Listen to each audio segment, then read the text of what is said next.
Check one, check two. Okay, I think that looks positive. I think I'm live.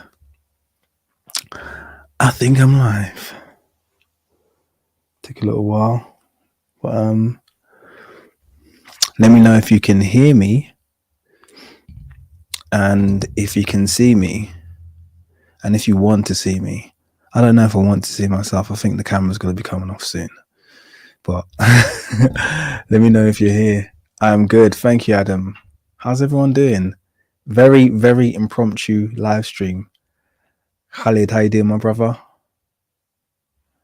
Bianon, good to have you all here today.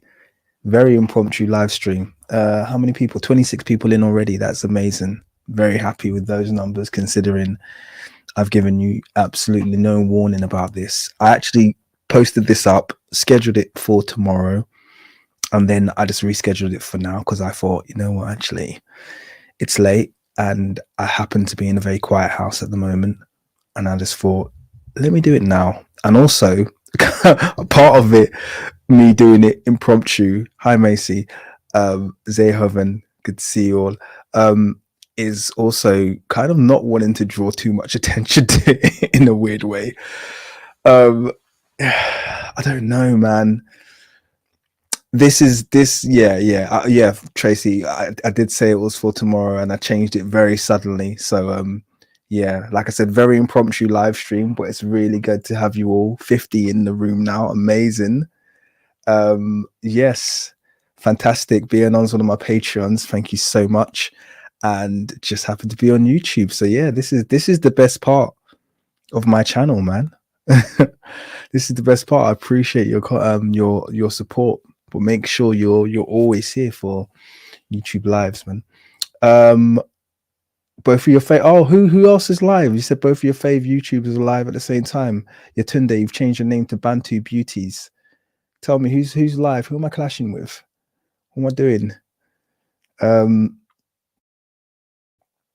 I'll get into the topic probably very soon. Noble Supreme, good to have you here. Macy, Price, Philly Cheese Breeze. Yeah, we've got a good crowd here, approaching 60. Amazing. I guess a lot of you are going to be really concerned about this topic. I was. I'm going to dive straight in.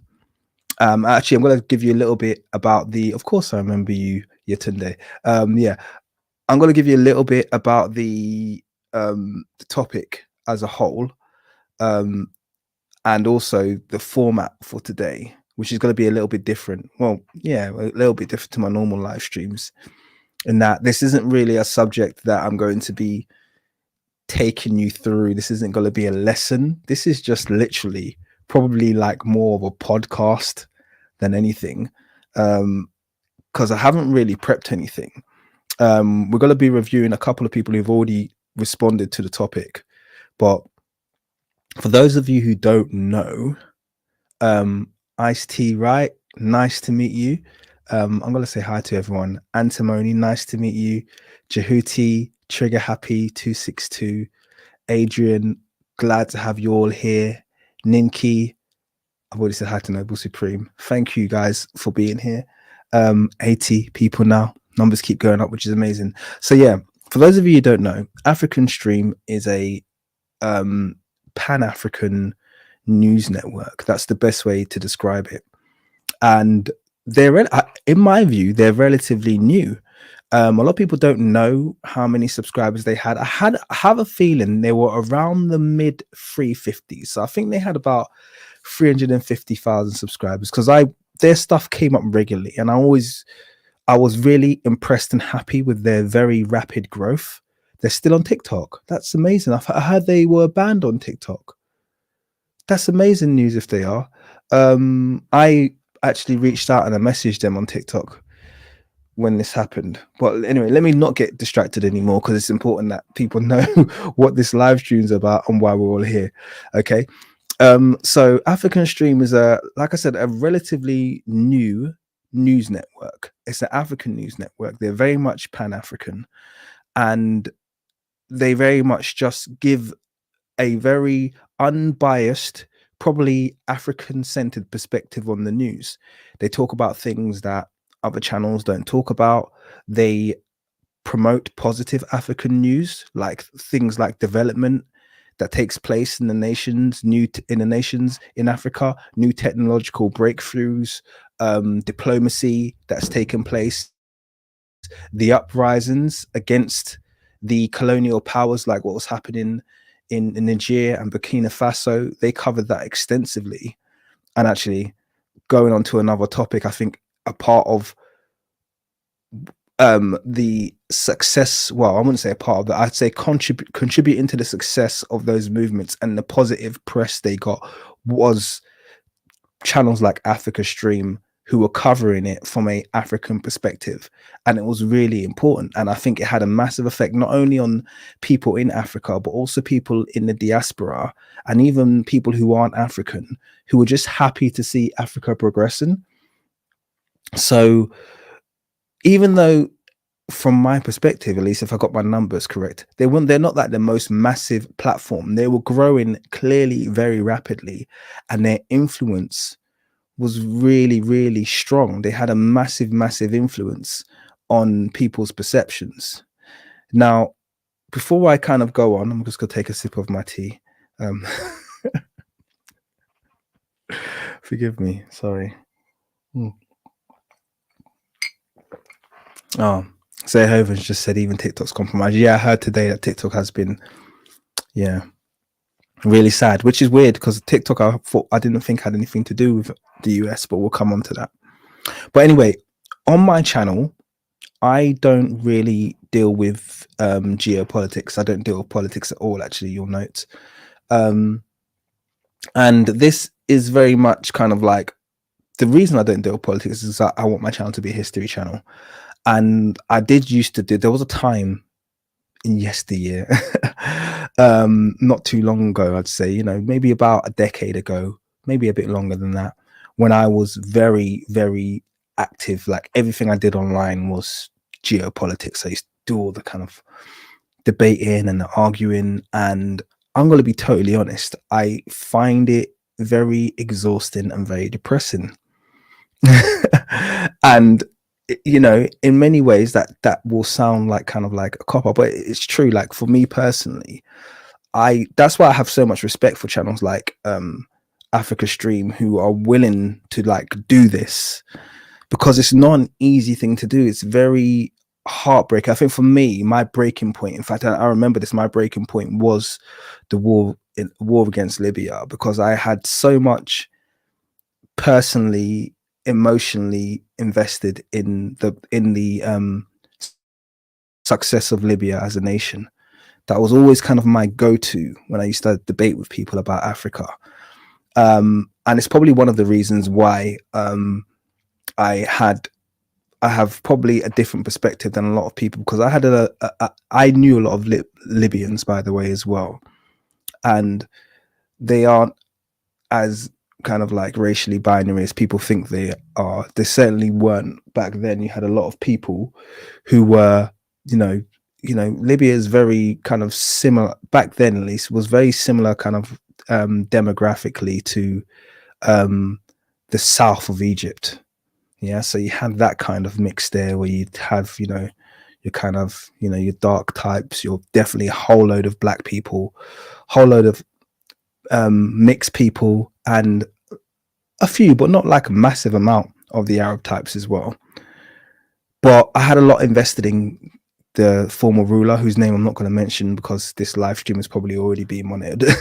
But I had a lot invested in him and his family, and I believed a lot in what he was doing. He had a very positive effect on the African Union and all of these different things. And when that nation basically was bombarded and completely destroyed, it just knocked all the wind out of my sails. And I was just like, I'm not doing this politics thing anymore. I'm not talking about it. I'm just gonna do my history thing, and whatever happens, happens. It's kind of like, it was almost like I gave up on humanity. I gave up on the ability, because I'll tell you why. And this is me going on my little rant here, but just forgive me for a second, just kind of humor me for a moment. The reason why I think it had that impact on me is because it made me feel like it doesn't matter what you do. Like, it doesn't matter if you do everything right, you can follow every UN resolution, you can follow all the rules, you can open up your borders to weapons inspectors, you can do this, you can do that, you can invest in your people, you can build an almost utopian nation, you can do everything. But when it comes down to it, and you're an African, they can just remove you. And when I say remove, I mean remove and unalive you at any moment. And they'll do it on television. And they'll do it on television with the backing of people who think they're liberal, people who think they're good people, backed this. And they did it as well under the auspices of a genocide as well. So they even, to boot, didn't just get rid of him, but decided when they got rid of him, they were going to get rid of all of the indigenous black people as well. I mean, just even talking about it now, it's just, yeah, I gave up. That was literally the point in my life when I was just like, no, I give up. I literally give up. There's no negotiating. There's no, hi Tracy, there's no negotiating. There's no kind of reasoning. There's no diplomatic way we can get what we want. So we just have to kind of like move in a different way. And I just thought, I'm not doing this whole debating politics news, not interested. So that was my long explanation as to why I don't do geopolitics on my channel and why I'm not interested in doing geopolitics. That being said, I was very happy to see channels like African Stream, who did do geopolitics and did it really well from an African perspective. They gave a home for African news. And actually, for someone who doesn't engage, and I don't watch news at all. I don't watch the news. I don't watch news on TV. I don't like newspapers even being in my house. I literally am very, very much news averse. I don't want to see it. And if I hear the news, I want to hear the news that I'm in control of, not someone else's propaganda, which is there to poison my mind and poison the mind of my family. So the news is actually banned in my house. And I was very happy to see Africa Stream's news updates. I think they were really excellent. And it was just nice. It was nice having that. And obviously, it's not the only African news network out there. There's the African Diaspora News Network, which is really good, with that one girl, Zilla Lam, and that other guy. Really nice, really brilliant channel. But I think Africa Stream just did it a bit different. And I also think they're very good cross-platform as well. And hearing that they got banned was really unexpected. It was wild, because I was like, what is going on? Like, what do you mean banned? For what? Like, I think their approach to news is very sanitary. Yes, they told our perspective, but I was like, what line possibly could they have crossed?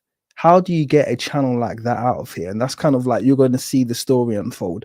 There's a couple of videos that I'm going to show you. We're going to watch them together, so you guys get basically brought up to speed on the whole thing and how it's all gone down. But it's mad. It's really mad, and it's very worrying. So that's why I've said, you can see the name of the live stream is, this is very worrying. The reason it's worrying now is that it's got me thinking that at any given minute, they could, the reality is I'm not in control of this. They could shut this whole thing down. So I am now going to start definitely giving more attention to things like alternative platforms, Rumble, to also to secure platforms like Telegram. So if the worst ever did happen, because you just never know, I can't just presume everything's always going to be like this. If the worst did happen and I randomly woke up and they've done a madness, I want to be able to reach all of you and still have a way of reaching you. Because as long as I can reach my audience, reach you guys, then I'll find other ways to get the content out, But it's really kind of like, it's really rocked me. I'm not going to lie. It's very, very worrying. Now, a couple of things. I'm going to play the video, but also actually, I'm going to do something a bit different today, and I'm going to share the link. Okay. I'm I'm going to share the link to the live stream today. So if you want to join me on the live stream, and the only rule is if you're going to join me, it has to be webcam and mic. Okay, so there you go. Hi, Patrina. How are you? If you're going to join me on a live stream, I'm just saying hi because you said I am here, and it just felt like when someone declares themselves with that much authority that you need to get like your own greeting. So hello. I know there's other people who said hi. I felt that one I couldn't miss out. So I'm going to share the link to the live stream, and if you're willing to share turn on your webcam and microphone, or your mobile camera and microphone, I'm actually quite open to open this up. I kind of want this to be a little bit of a discussion. Like I said, it's got to be, this is not, I haven't got like prepped presentation or content like I normally do with my live stream. So it's going to be really open discussion about what's taking place. I'm going to share the video with you guys, and yeah, let's just kind of see how that works. So link to live stream is in the chat. Boom, boom. I think that's how it works. I think I just put the link in. So I think if you join it, but well, if someone tries to join it, let me know if it works or not. So if you want to join it, I don't mind plugging in a guest or two today. Why not? Let's shape things up, do things a bit different. But without further ado, unless something really important has come up,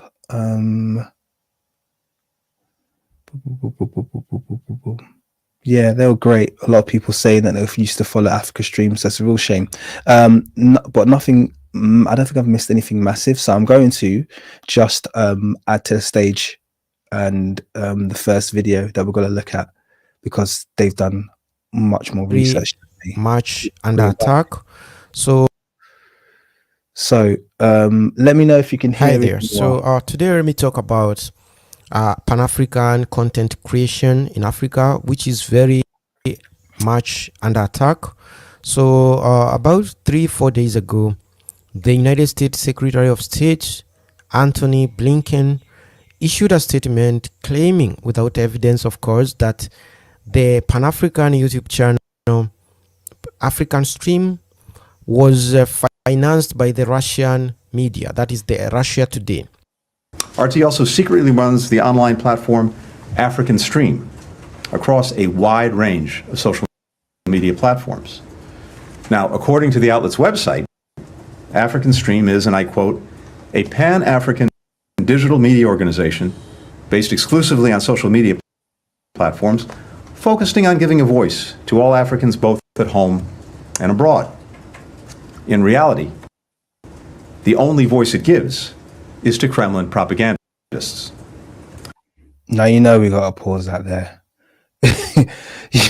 you know we gotta pause that there. Can you believe this? Yeah, the temerity and audacity. I'm just gonna add Eddie to the discussion. Hello, Eddie. How you doing? I'm well. Can you see me? I can see you and I can hear you. Okay, great. How's it going? I'm well, man. Check it out. I love your channel, man, and I love African streaming as well. I'm going to say this real quick, and then I'm going to head into work. But as I was scrolling, I saw one of the reasons that that they said African Stream was banned was because they mentioned Israel. You know, and, you know, I don't know how true that is, but I do know specifically over here in the States, if anyone of African descent mentions anything negative about Israel, there's always backlash. So I don't know how true that is, my man. I would say that sounds about right. He's come and he's gone. But yeah, I'd say that sounds about right. I've managed to swerve that topic in as much as it's not really been relevant to my channel as yet. So I'm happy to not have to confront that beast for want of a better word. But it sounds incredibly plausible. And I think that actually is brought up in this video that we're looking at. But I wanted to just jump on the point there of listening to this guy who's, you know, obviously a secretary of state of some sort for the US, and who's been responsible for shutting down Africa Stream. And listening to him say it's got nothing, the channel's got nothing to do with Pan-Africanism. It's just a place for Kremlin propaganda. There's two things that smacks of immediately. First of all, that smacks of kind of African inferiority being projected onto Africans. So once again, if Africans are doing anything, it has to be at the enablement or the behest of an outside force. There's no way Africans could produce a news network like this and have these perspectives. This has to be Kremlin propagandists who are doing this. So first of all, you got that entire arrogance where you can't even believe that Africans have the ability to formulate their own perspectives on matters and to have their own political positioning. They have to be some kind of, Africans always have to be either responding to Chinese pressure, Russian pressure, US pressure, or European pressure. They can't ever be formulating their own choices based on their own best interests. Everything has to be someone else's outside interest. So there's that. And then the second thing is just the temerity of them basically saying, they are Kremlin propagandists. It's like, even if they were, so flipping what business is that of yours? Like, all due respect, what business is that of yours? Africa Stream is not streamed out of the US, it streams out of Africa. If Africans want to take a pro-Russian perspective on something, they're well within their rights to. I'm sure Russia hasn't recently invaded Africa like your nation has, and recently instated a racial genocide in Libya like your nation has, or recently, invaded, East Africa like your nation has. So do you blame Africans for sharing a perspective with Russians? It's crazy that they even use that kind of language, but this is the arrogance, So yeah, let's carry on. And so he immediately after that statement, their YouTube channel was deleted.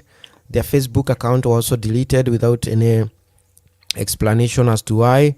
Then, of course, their TikTok account was deleted the following day, and their Instagram. That's crazy. YouTube, TikTok, Instagram.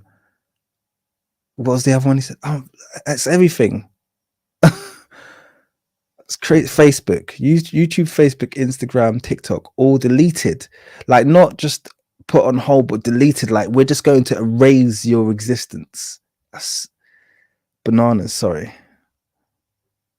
Which was also very huge, was also deleted. Now, the reason he said that was because, and by the way, I think their TikTok, if I'm correct, was in the millions. So I know their Facebook, like I said, might be like 350k, but I think their TikTok was in the M's.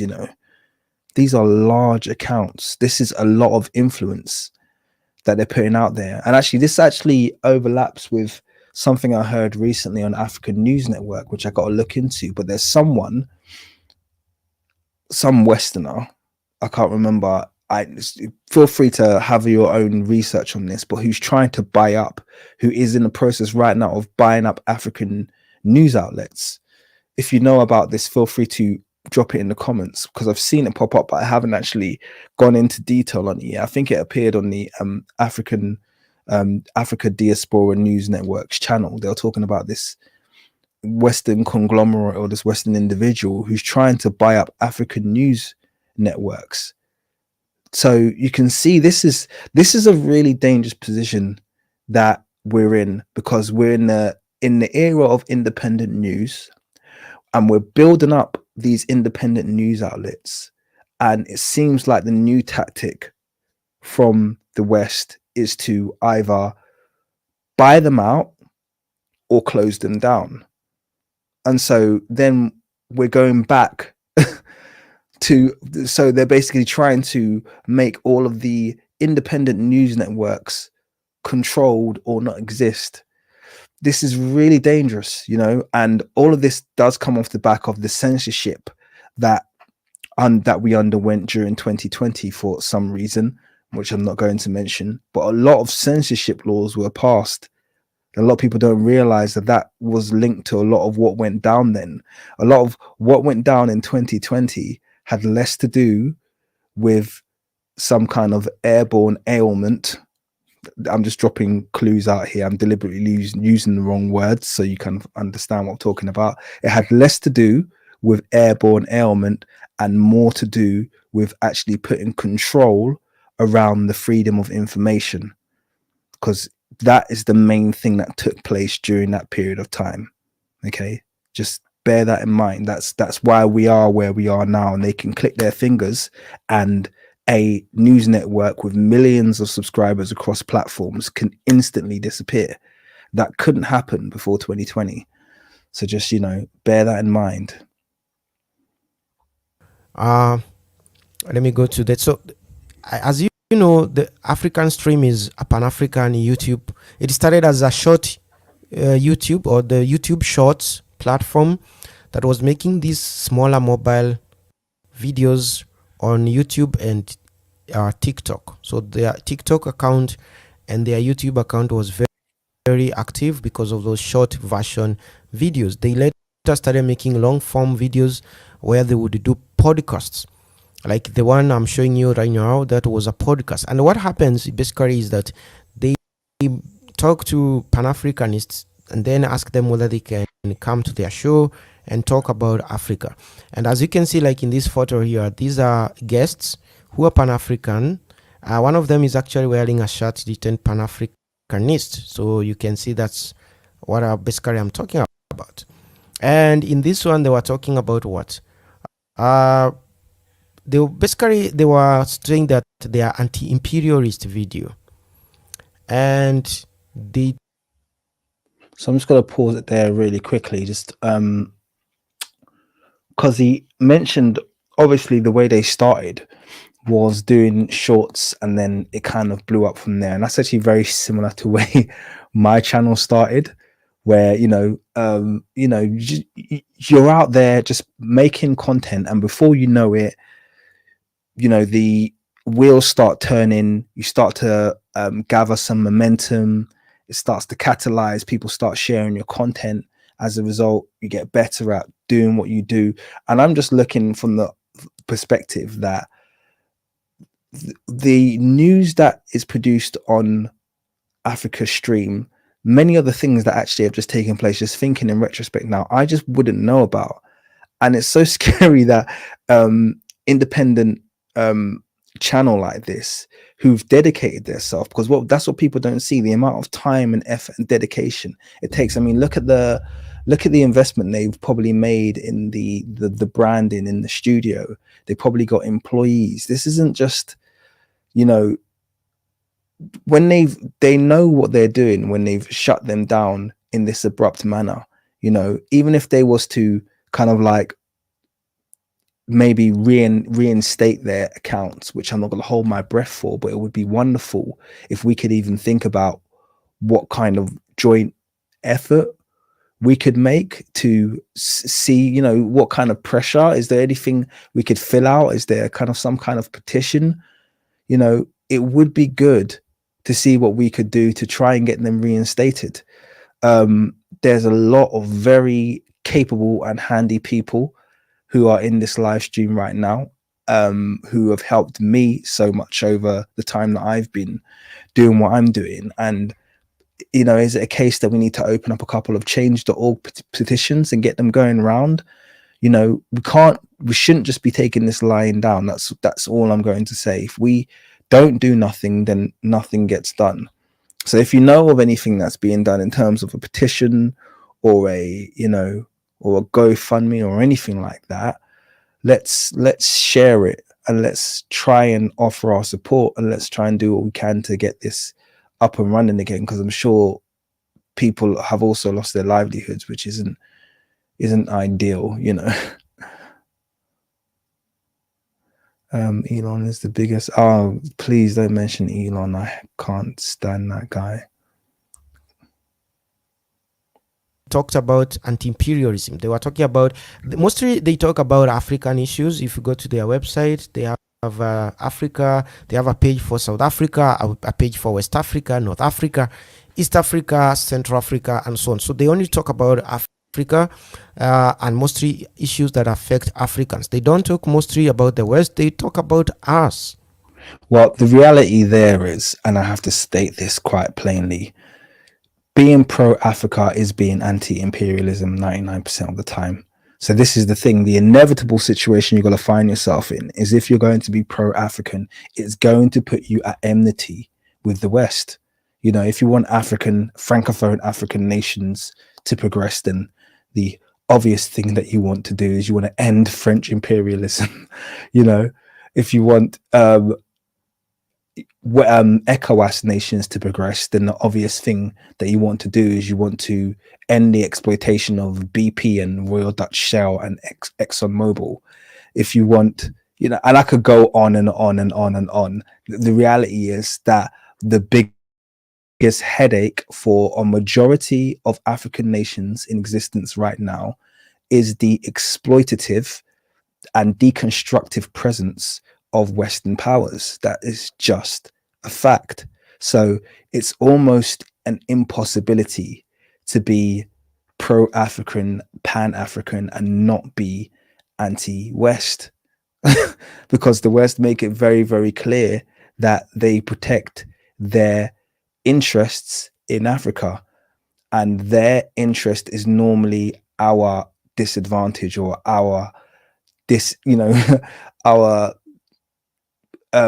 deconstruction, our devolution. That's the bottom line. The more we evolve as Africans, the more we develop our nations, the less profitable our nations become.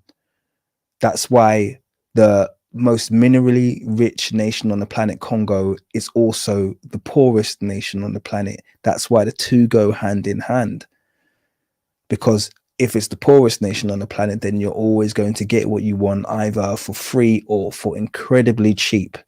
But the moment those nations start to progress and ask for fair pricing, then they're no longer going to be profitable in the way that they are at the moment. And the West is going to take umbrage with that, and you're going to find yourself in a war or some kind of deconstructing scenario vis-a-vis Libya.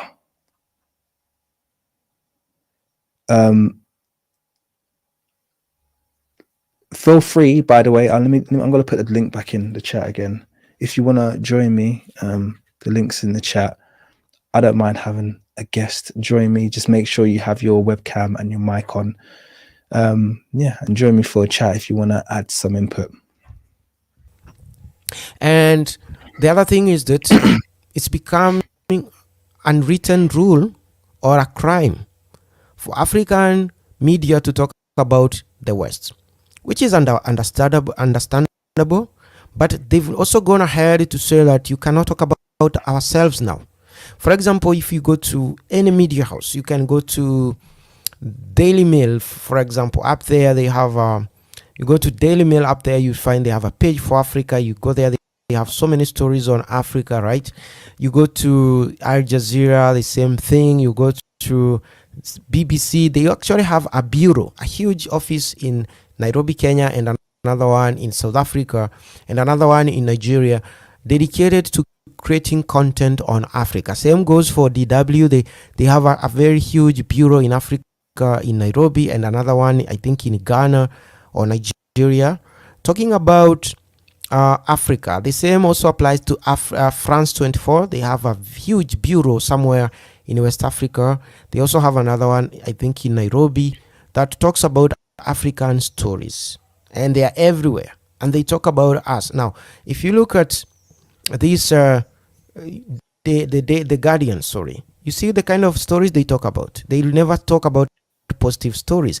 You will never find a positive story on Africa like This is such a good point he's raised here. So he's just basically gone through and he's listed numerous news outlets, global news outlets, and they all have sections on Africa.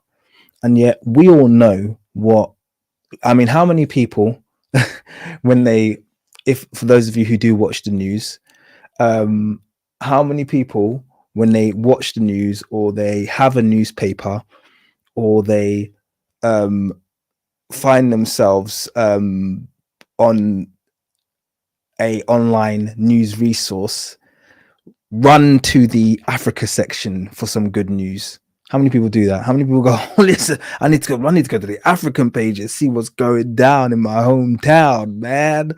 Like, how many people do that? Yeah, no one does that, because you know exactly what you're going to get in the Africa section. You're going to get poverty, you're going to get corruption, you're going to get uprisings, you're going to get some kind of exploitation. The only good news you'll get will be for some kind of oil company or something like that. That's all you're going to get, because they are never going to share a perspective that gives people an elevated view of Africans. They don't ever want to be responsible or have to deal with the backlash, and that's exactly what it is, the backlash of Africa progressing. They need to keep Africa in a, at least perspective wise, in a stagnant state, in a deconstructed state, so that people always, or I should say, people never think of Africa. People just think of it as this kind of like backwater place of backwater people who have no ability. So that really speaks volumes to why African Stream was such a meddling threat to them. It was a huge meddling threat because it gave people a perspective of Africa that they weren't used to seeing. And the fact that they've just decided to respond to that with this, you know, blanket ban is just, it's really extreme. There could be more to it, obviously. I think we'll get to that in a second, but it's crazy. Big thank you to Surfactant, who's always supporting the cause. And he said there, right there, supporting the cause, which is exactly what he's doing. And I appreciate it very much. Let's play on. Tanzania launches their electric train on any of those media. They never want to show the world that Africa is not a poor country that is still living in the forests. They don't want to let the world know that we have electric trains just like they do. They don't want to talk about that. They only talk about things, negative stories. There's floods, the floods sweeping Africa. They will talk about Sudan war. They will be talking about things like Mpox. They love talking about Mpox. Today, if you go to all those platforms, the biggest stories from Africa or out of Africa is about. Oh man, I mean, don't get me started. Since the Ebola, who remembers Ebola? Since Ebola, Africa has had an unbroken chain of new and novel, you know, airborne thingy-bobs.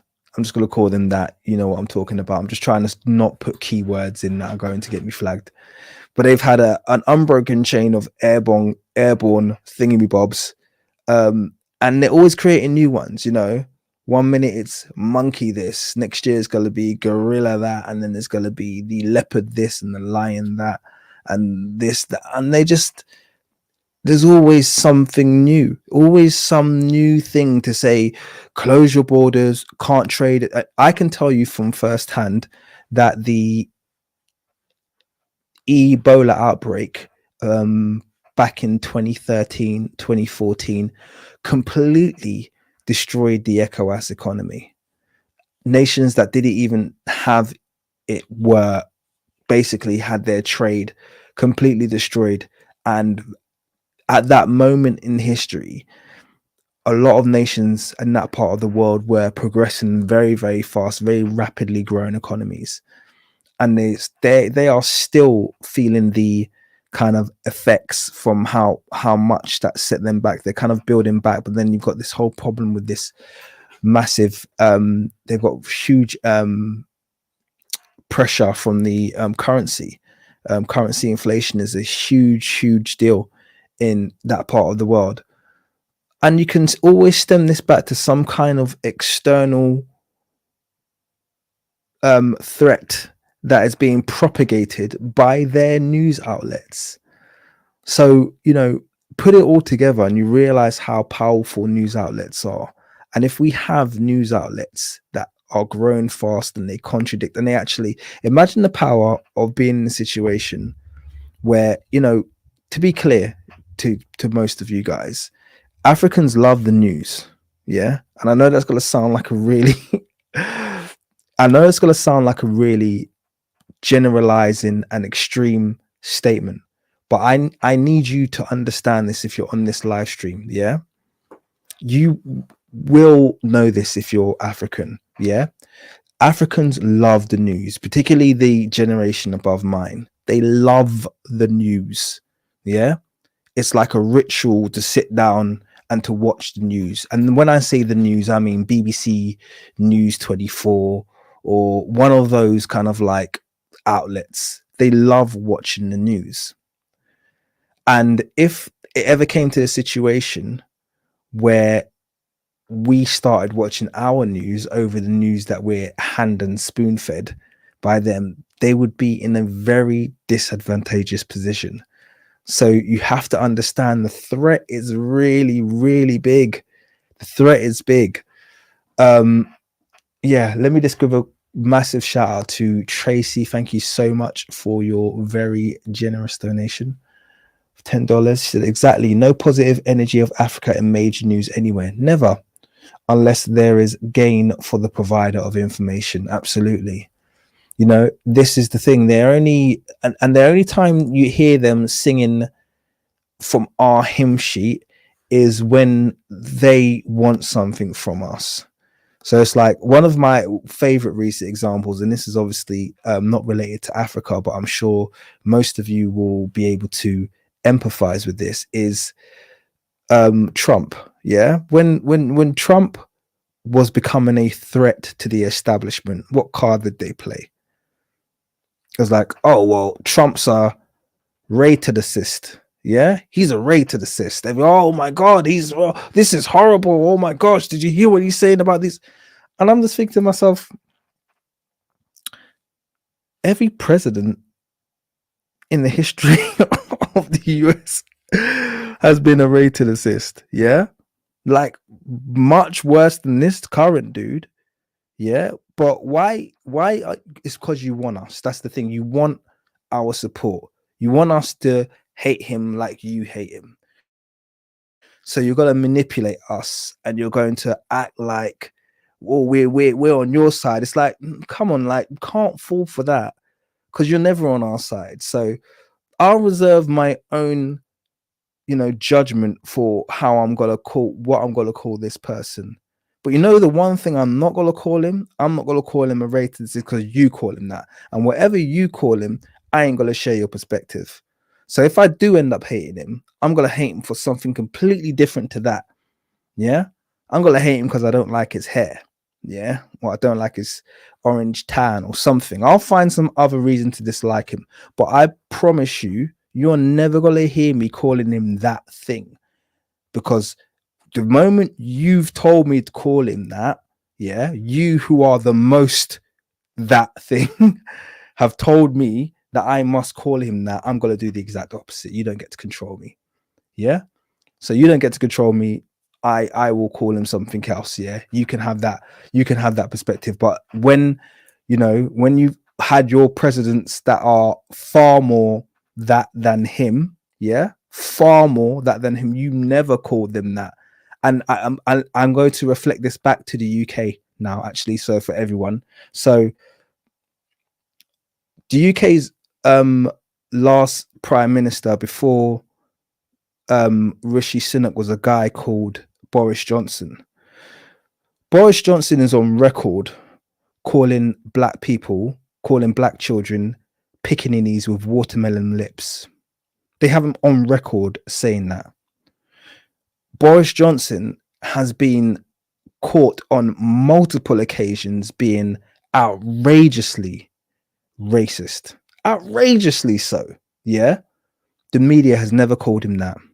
In fact, to boot, during Boris Johnson's tenure, so during the time of Boris Johnson, we had a kind of like socialist progressive leader. He was very similar to Bernie Sanders, actually, a guy called Jeremy Corbyn. I don't know if you guys have heard of him. We had a guy called Jeremy Corbyn come up, and he had the entire popular vote from people of the diaspora, people who are melanated, even minority communities.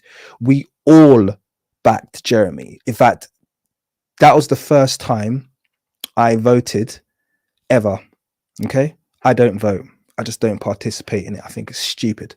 However, when there was the possibility of Jeremy taking the seat of power, I was like, I've got to vote for this dude. He made me feel a little bit more positive. I was like, you know what, I feel a difference with this guy. So I got myself out and I voted for him. Do you know what the media turned around and did to him? The media turned around and accused him of being a racist. I kid you not. They painted him as an anti-S. You know what I'm talking about. The same people who have been responsible for the closing of Africa Stream. They accused him of being anti-S, and all of the media outlets, all the newspapers, all of the news outlets parroted that the least racist guy in political history of my knowledge, since I can remember being born in this nation, this is the first person that has managed to rise through the political system, because he did it independently, by the way, but managed to rise through the political system, who wasn't that, and they turned him into that. Can you believe that? They used the media power and painted him, and every news article was talking about, this guy. So this is the reason why, if you're wondering why it's like, don't support Trump, this, that. No, it's not about that. I'm saying whatever the media tells me to do, whenever the media take a stance and they're like, this person, like the media is the most institution there is. They're the most. So when they turn around to me and they're now trying to act like they care about that thing that they clearly perpetrate every day, I know they're up to something. So if you want me to feel a certain way, then I'm not going to feel that way, because I'm not going to give you that power over me. So that's literally it. Okay, I know that I went a bit round the houses there, but I just wanted to give you a little bit of a backdrop there. And this is one of the reasons why there's absolutely no way on earth I allow them to do my thinking for me. No way on earth. Let's get this video playing. The Mpox, they're saying that Mpox is a bigger threat than COVID-19, despite Mpox only infecting how many people in the east of Congo, right? Less than 100 people in the last 2 months. Less than 100 people have been infected by this Mpox, which is a contact kind of virus, that it's not a big threat like that, but they're saying it's huge, it's bigger than COVID. We should close our border from Africans coming here. We should also impose that they all have vaccination against Mpox. Even people from South Africa, where they have never had a single case of Mpox. That's what they want. They want to make us lab rats or lab mice. They just want to give us the vaccines to allow us into their countries. They talk negative things about us. When you have a Pan-African YouTube channel that actually talks about African issues, it becomes a threat. Let me just say this point whilst he's talking about this. I'm not going to go into the subject with any kind of depth for obvious reasons, but I will just say to you, the most important thing that you should be protecting is your temple. Okay, so religious or not, that should mean the same thing to all of us. And the only way your temple can be compromised is if you allow it to be. And that's in regards to what you allow on your body and what you allow in your body. And I'm telling you for free right now, I ain't never, ever letting them stick anything inside my body to protect me from something that I don't think I need protecting from. Okay. So that's just that. I'm just going to put that out there. How you take that, how you will. I'm not here to convince people one way or the other, but there certainly is an agenda when they put these mysterious airborne things out there, and then they suddenly say they've created a cure for it, even though historically it takes 10 years to test certain things before they can be classified as being safe. Now it's kind of like instant. It's like, oh yeah, it came out yesterday, and now tomorrow we've got the thing for it. Just stick this in your arm. No, thank you. No, thank you. And I think Africa unanimously has been saying no, thank you to a lot of things, which I feel like is a contributing factor to them now going a little bit more gung-ho and a bit more overt against these news outlets who are making Africans think a bit more critically, you know? I'm looking at some of the comments and I'm agreeing. Let me carry on playing. Oh, I got someone there. You're going to turn your camera on, BJ, before I add you to the stage. That kind of is the rule. So if you're happy to turn your camera on, I'll happily add you to the stage. And do you know which one is not a threat? The harmless or less harmful ones are the comedy channels. So YouTube has made sure that the algorithm they have is trained to promote African comedy channels above. My kids love Ojo, by the way. This is guy's called Ojo. The guy doing this thing's gonna diss him a bit. My kids love him. I'm not gonna lie. Ojo have African educational channels or African news channels. They do that. If you buy a new laptop today, you install the browser, you type youtube.com and you plug, after plugging it into the internet, you just don't type anything in the search. You just type youtube.com, the page comes there. The first thing you're going to see, if you are in Africa, are African comedy channels being promoted for you to watch. Even if you don't have a search history on that new gadget, you will have to watch comedy because they have made it so that Africans can only watch comedy and enjoy comedy. Why should an African think? Why should an African talk about real issues? That's not important. Talk about comedy, laugh, be happy. Be happy that you are a poor continent. So you go there, you find YouTube channels like Mark Angel. You go there, you find the other one from that guy from Nigeria who cross dresses like a woman and puts on makeup. What is his name? So you see, those are the huge channels that they promote. And it's not that people are... I think he was talking about Ojo there when he said the guy who cross dresses like a woman. Look, and I'm not going to disagree with anything he said there. We are getting to the motive here, aren't we?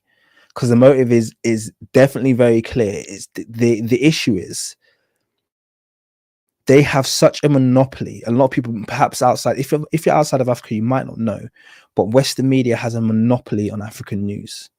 Okay, most African nations do have their own kind of like independent news, national news networks. Some of them are good. Some of them are owned by larger Western conglomerates, even if they look like they're owned by us. So we have to also be very careful of that. But a majority of the time, people just like watching CNN and BBC News. It's like a ritual for many African families.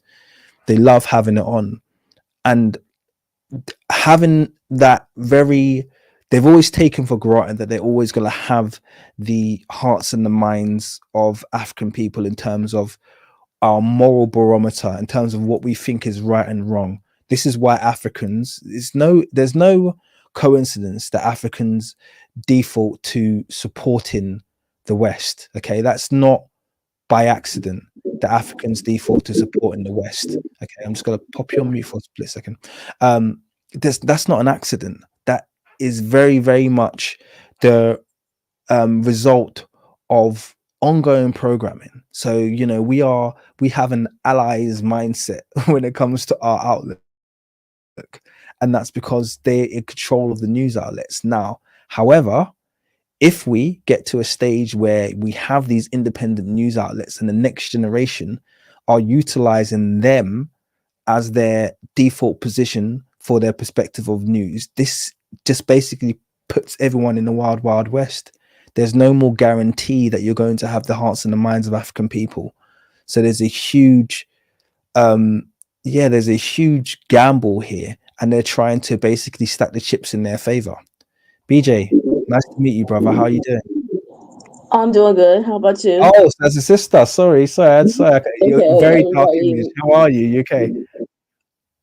I just truly appreciate all that you guys are doing, what you do, how you break down historical, monuments and the pharaohs and connect the dots. And people don't understand how important that is, because these systems are designed to connect every dot. Education, the media, political, the justice system, legislative system, all these systems are designed to interconnect. And if anything that's going against the benefit of that system, they're going to suppress it. So, I'm in America, and again, we saw Tarzan, we see all the starving children and the malaria, and we think, oh, no, we don't want to go, because they know that's a subliminal message that's being embedded in our heads. So we don't see what's truly going on. And then when they start to open it up, well, America doesn't want to support you. They don't agree with what's going on over there. Well, a lot of times we don't know what avenue to take, because again, being in America, it's hard to figure out who to trust and who not to trust, because we have like the Red Cross that we gave money and billions of dollars to when the earthquake happened in Haiti, and they didn't get a nickel of it. Yeah. Our former president is over that fund and exploiting all the resources over in Haiti. So it's hard for us, but we here understand the games that are being played. Therefore, we understand why. Okay, we got to bring African Screams down, because wait, it's waking too many people up. They see, we got to slow this down. Let's throw another pandemic out there to slow things down and get people, because everyone is waking up right now.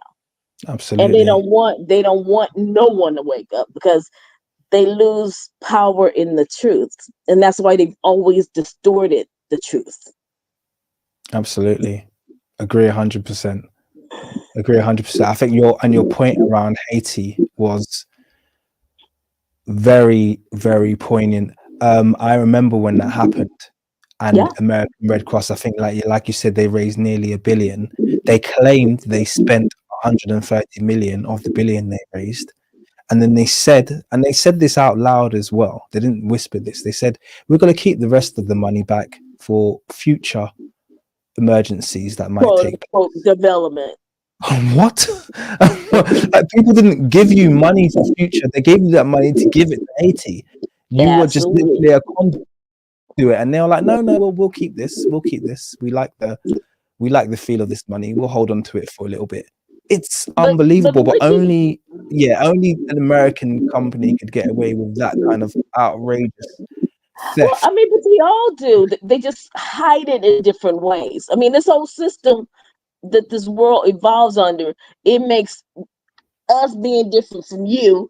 But then when you start pulling back the layers on the onion, they're all the same. So no one even see like the $1 billion that we donated. How many? It's been 15 years now almost since that happened, and all that money is compounding every day. So how much money is really sitting in those coffers that now all of a sudden no one talks about? And it's any kind of aid, because we thought, okay, we give aid, it goes over to, Africa, it goes over to, Syria, Lebanon, wherever. We're not thinking we're giving them loan money. Yeah. No one thought that. I mean, I gave, I think loads of people gave to Red Cross during that, because they were the ones who had I think it was called the DEC fund or something like that. Yep, but they had wasn't it? Something like that. I can't remember. Yeah. And that they were the ones who were fronting. Yeah. And, all the news outlets were like, give to Red Cross. And obviously you're seeing, people of the diaspora in trouble. It was probably all of our people who gave all of those funds, and then they just kept it all. And literally, that is, for me, that was like the straw that broke the camel's back. I was like, I don't give to charities anymore, ever. I don't trust them. Don't care what they are. If I can't remember who said it to me. Someone raised the point and said, listen, if you are going to give to something that you can control, give to something that you can actually follow through and see the outcome. Don't the whole idea that there's some other entity out there that you're gonna entrust to do good things with your money. That's just you being lazy. Don't trust the pictures and the flyers and the things that they push out in the commercials, because a lot of that is propaganda. Absolutely. So you have to do the research to make sure that whatever you do is going to the people or to the organization that you want to benefit from it. Absolutely. I mean, if you see a black person, I know obviously it's a bit different for you guys in America because you're more established, but in the UK, if you see a black person on TV during a commercial, 9 times out of 10 that's going to be a charity. So people are just associating black people on television with some kind of give to this fund so we can remove cataracts from the eyes of people in this, that, and the other. Here's another interesting, just a kind of an interesting tidbit to throw out there. Many years ago, it was about 20 years ago now. I was doing some work with a startup organization, and they had basically just come off a course, and this course was run by Richard Branson. So Richard Branson, he owns the Virgin brand, yeah. So this course was run by Richard Branson. These are all graduates. So these are all very posh, kind of like middle to upper class people, yeah. So they've all gone on this kind of like special enterprise course that was run by Richard Branson. So I got to meet them all when they were all having this lunch, because I was helping one of the startups kind of like do their launch activities or whatever. This is a long time ago now. And I went around the room and I said, okay, so you've all done this enterprise course. What businesses do you guys all run? So bear in mind, there's about between 12 and 20 people here. I've gone around the room. All of them, bar one, were starting NGOs. Wow. Yeah, well, yeah, because it's easy money. All of them were starting NGOs. It's easy money. Oh, so you've all gone on an enterprise course with Richard Branson, and your conclusion at the end of that is the best business for me to start. In fact, the company I was working with was the only one that wasn't an NGO. So they were all doing it. I was the bar one. I was working with the bar one company. The rest of them were all starting NGOs. So that's that. They all got to go and get a bit of, find a poor African kid somewhere, take a few photos of him, and then make everyone feel really bad, give loads of money, and then keep half of it back, like Red Cross did.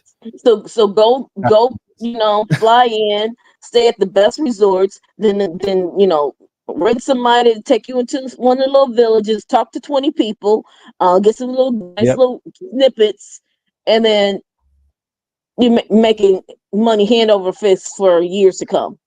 Absolutely. Build one borehole and show some water came out of it. See, these are, and then rinse and repeat, and never visit it again. Unbelievable.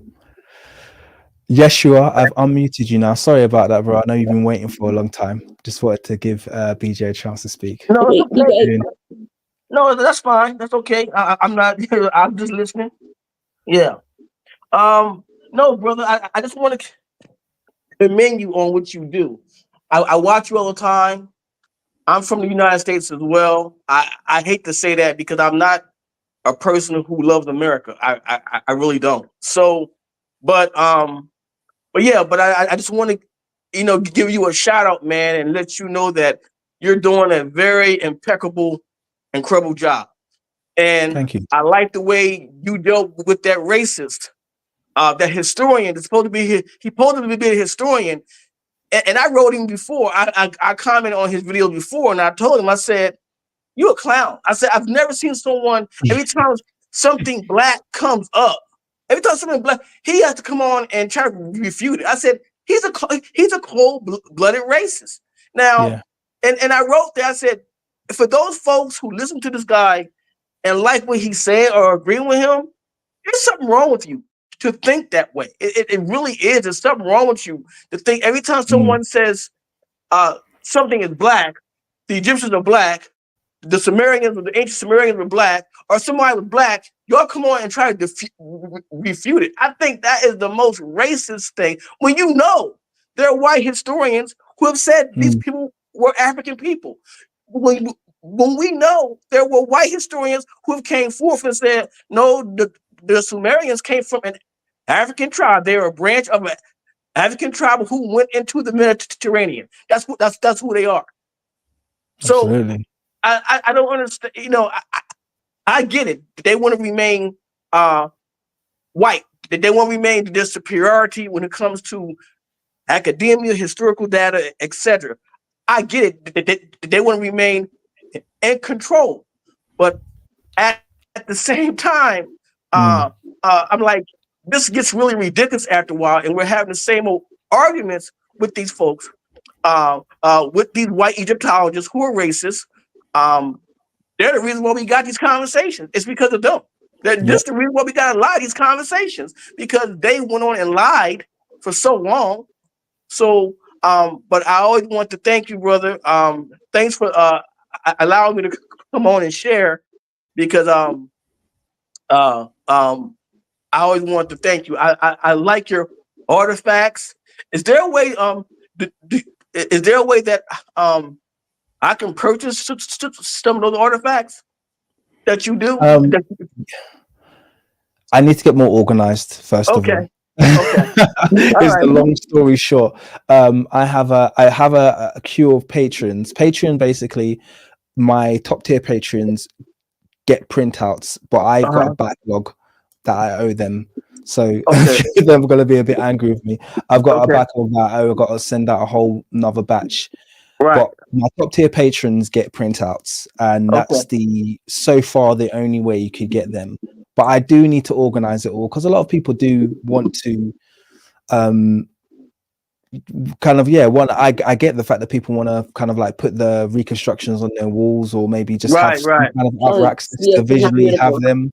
So I have to do a bit more work. That's a bit of a cry for help. Right. But yeah, let me see what I can do in terms of basically getting that a little bit better, because it's not something that I do the best. Right. And I want you to know too, they're doing the same thing here in the States to us. They're banning black books. They're banning black authors. They're making it harder for us to get these books. Renuka Rashidi. If you remember him, that was the historian that passed away. Don't you know you can't find his books now? That's crazy. His new books, or a couple of his new books, you cannot get them. And I'm glad I bought them when I saw them. And this was some months before he had died, that he had passed away. And I bought some of his new books, but someone was saying that it was hard for them to get his stuff now. So they're really making it hard to get these books now, and they're going to make it even harder as things go on. That they're going to make it harder for us to get these books. So I tell black folks in general, if you guys got to get these books, you better get them now, because eventually they're going to try something. They're going to come up with some type of law, some type of Information Act or Disinformation Act to try to, in fact, to remove particularly black authors who come from the academia world of history. So they're going to try something. But the scarier thing is, they may take it one step further. They will still allow the books to be published, but they'll rewrite it. Yeah, that too. Yeah.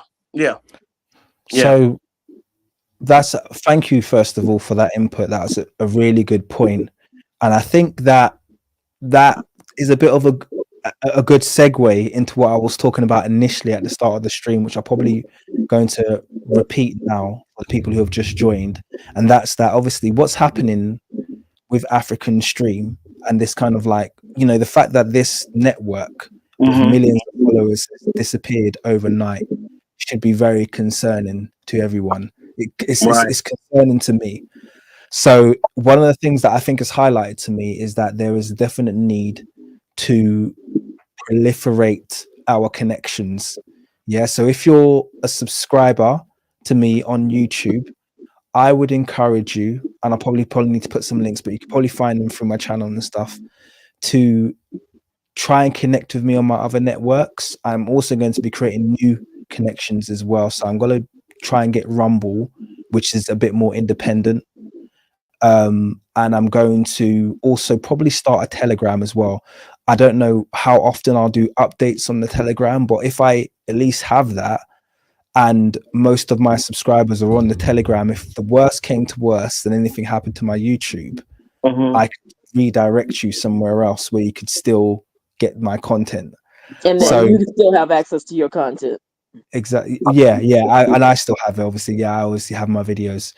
Also, yes, download the videos. I encourage everyone in the community to download my videos. Yeah. Please do download them. Have a local copy just in case. You might be the savior at some point if we all have, so I'm just thinking out loud at the moment, because it has shaken me up a little bit, because I just thought, wow, they've literally silenced this platform across the board, and that's worrying that they can do that, because they've gone from having an immense amount of influence to having no influence at all. Right. And that's really, really worrying. So yeah. They have. They've also have cut a few of the people here of African descent. They've cut some of their platforms off too. There's a couple of those guys and women who got shut down too. So when you said that, it didn't even jolt me. I would say it's nothing new that they're doing this. They're trying to in fact get rid of content that educates and shows a positive outlook, particularly when it comes to the continent. Particularly when it comes to Kibulan, they're trying to find a way to have a negative connotation when it comes to the continent. Period. So, but they're doing it, man. They're doing. There's so much stuff out there. There's so many agents of who are anti-us. And I've always said nobody likes us. And I know that's a very vague statement, but I've always said that to people. I said nobody likes black people. I don't care where we go. We're the most hated people. For some reason or another, people find a reason to hate us. They find a reason to hate us. I don't disagree with that. Yeah. I don't disagree with that at all. I think, there's many tiers to that. From my perspective, but it's absolutely true. I think the one, I can't remember who told me this quote, and actually it's not really a quote, but it's just a thought. But when they told me, it always stuck with me, and they said, actually, whenever you have a caste system, so whenever you have like these idea of tiering people by race, with white at the top and black at the bottom, the most racist people are never going to be the whites. It's going to be the tier that's closest to the blacks. Right. They'll be the most racist. Yeah. Because they have the least rights. Yeah. They have the least access to things, but they will protect the fact that they're treated better than black people with their life. Right. They will die for the fact that even though I have nothing, we are not the bottom, they're the bottom. So they will end up being the arms, you know, of the racists. They'll rely on them, you know. So Right. it's I've always remembered that because it's always played out quite true. Right. Right. And I think this is one of the reasons why, because you've got this global caste system, this global racial tier system. Right. Wherever we go, you know, we're mistreated. And sometimes it's when you go to the nations that are the most mixed, like, you know, Brazil, for instance. That's Right. where you Oh, get yeah. wild racist people, you know. Yeah. Oh, yeah. It's- Oh, yeah. They're protecting, they know they're brown, and they're protecting the fact that they have got more access to things than black people. So it's just, yeah, but no, really good point. I'm going to give a shout out to Macy. Thank you very much for the $5. I really appreciate you, sister. It says, yes, we need to get our history books in print as much as possible. Yes, we do. Yeah. Yeah. We do. Yeah. I think that's been one of my callings of this year, is to write more, because writing will then obviously lead to stuff being able to be in a printable format eventually. But yeah, just it's funny how these things happen kind of in clusters, because it is motivating me to do more. Well, yeah, Right. Right. Well, we're inspired by you. thank you. Right. Right. Exactly. Exactly. And also, sorry, I want to give a shout out to Africa for Africans as well. Almost missed that. Thank you very much, Africa for Africans, who's given a $10 donation. Appreciate you always. Thank you. Very loyal and regular donators, both there. So thank both of you. I'm gonna let the video play for a bit more now, guys. Yeah. Okay. Oh, yeah. Cool.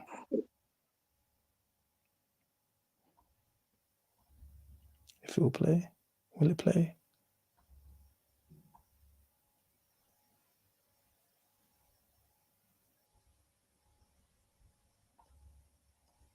Oh, I might need to reload it. It does this sometimes.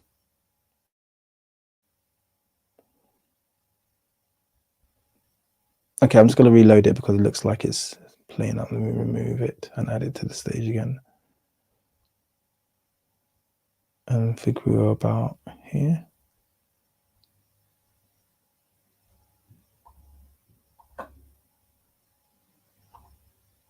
Oh, it's just completely stopped working.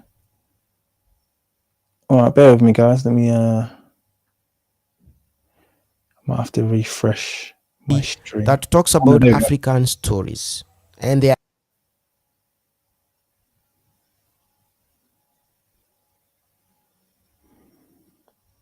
Come on.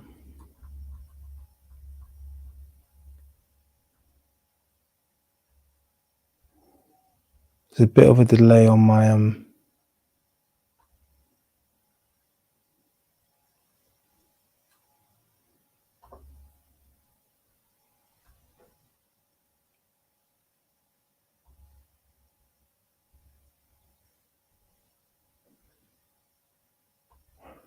Let me try again. Sorry.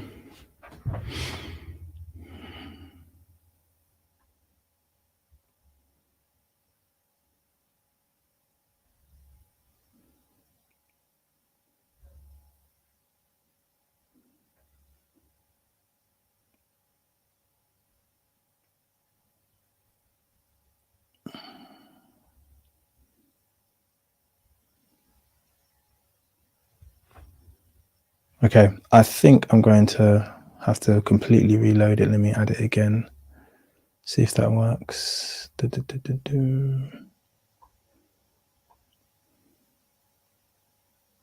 So today let me talk about It's just like playing 2 seconds and stopping. Remember what I said, brother? You know, these agents out here, they listen to you. You know what I mean? They're listening to you, so you just never know. coming here. We should also impose that they all have vaccination against mpox. Even people from South Africa, where they have never had a single case of mpox.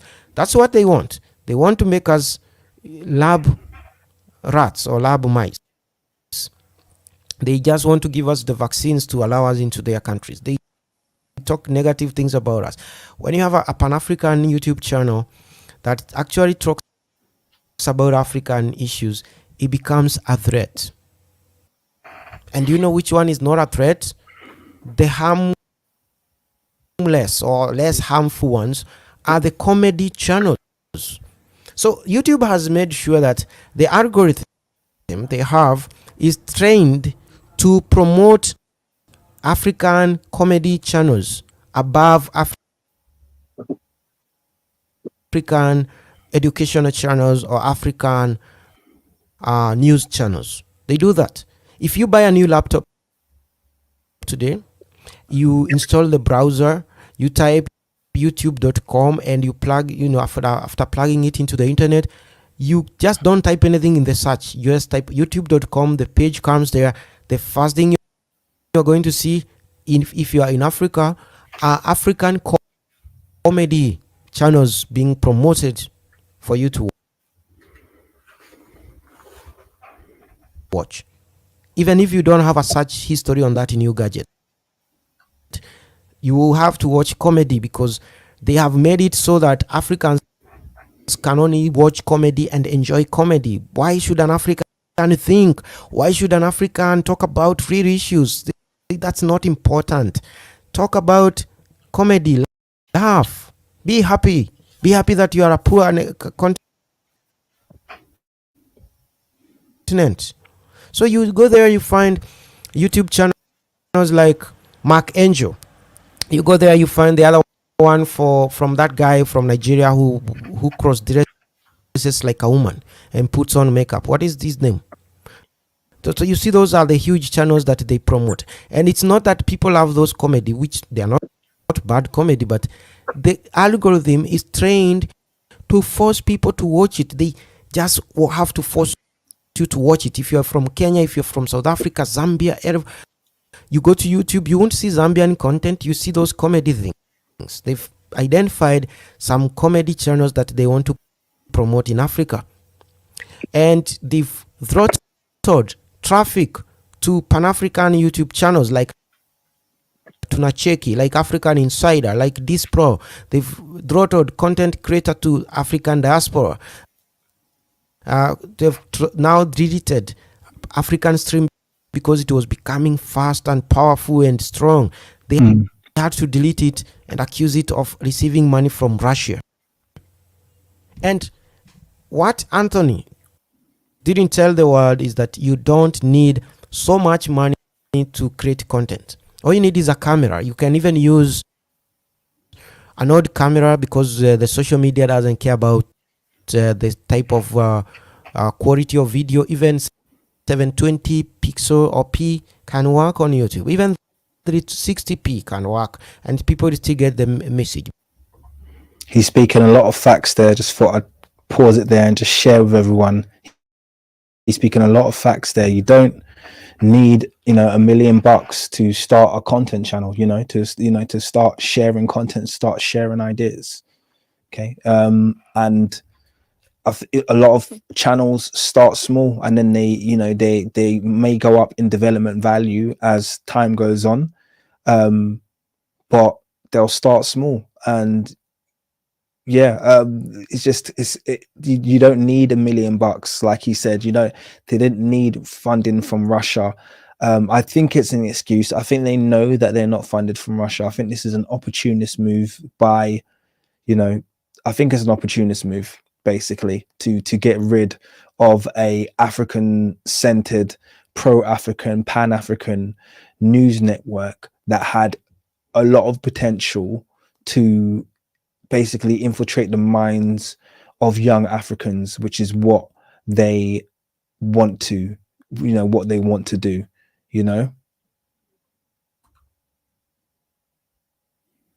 Absolutely. That was the whole point. It's deep how, because most of the time, go on.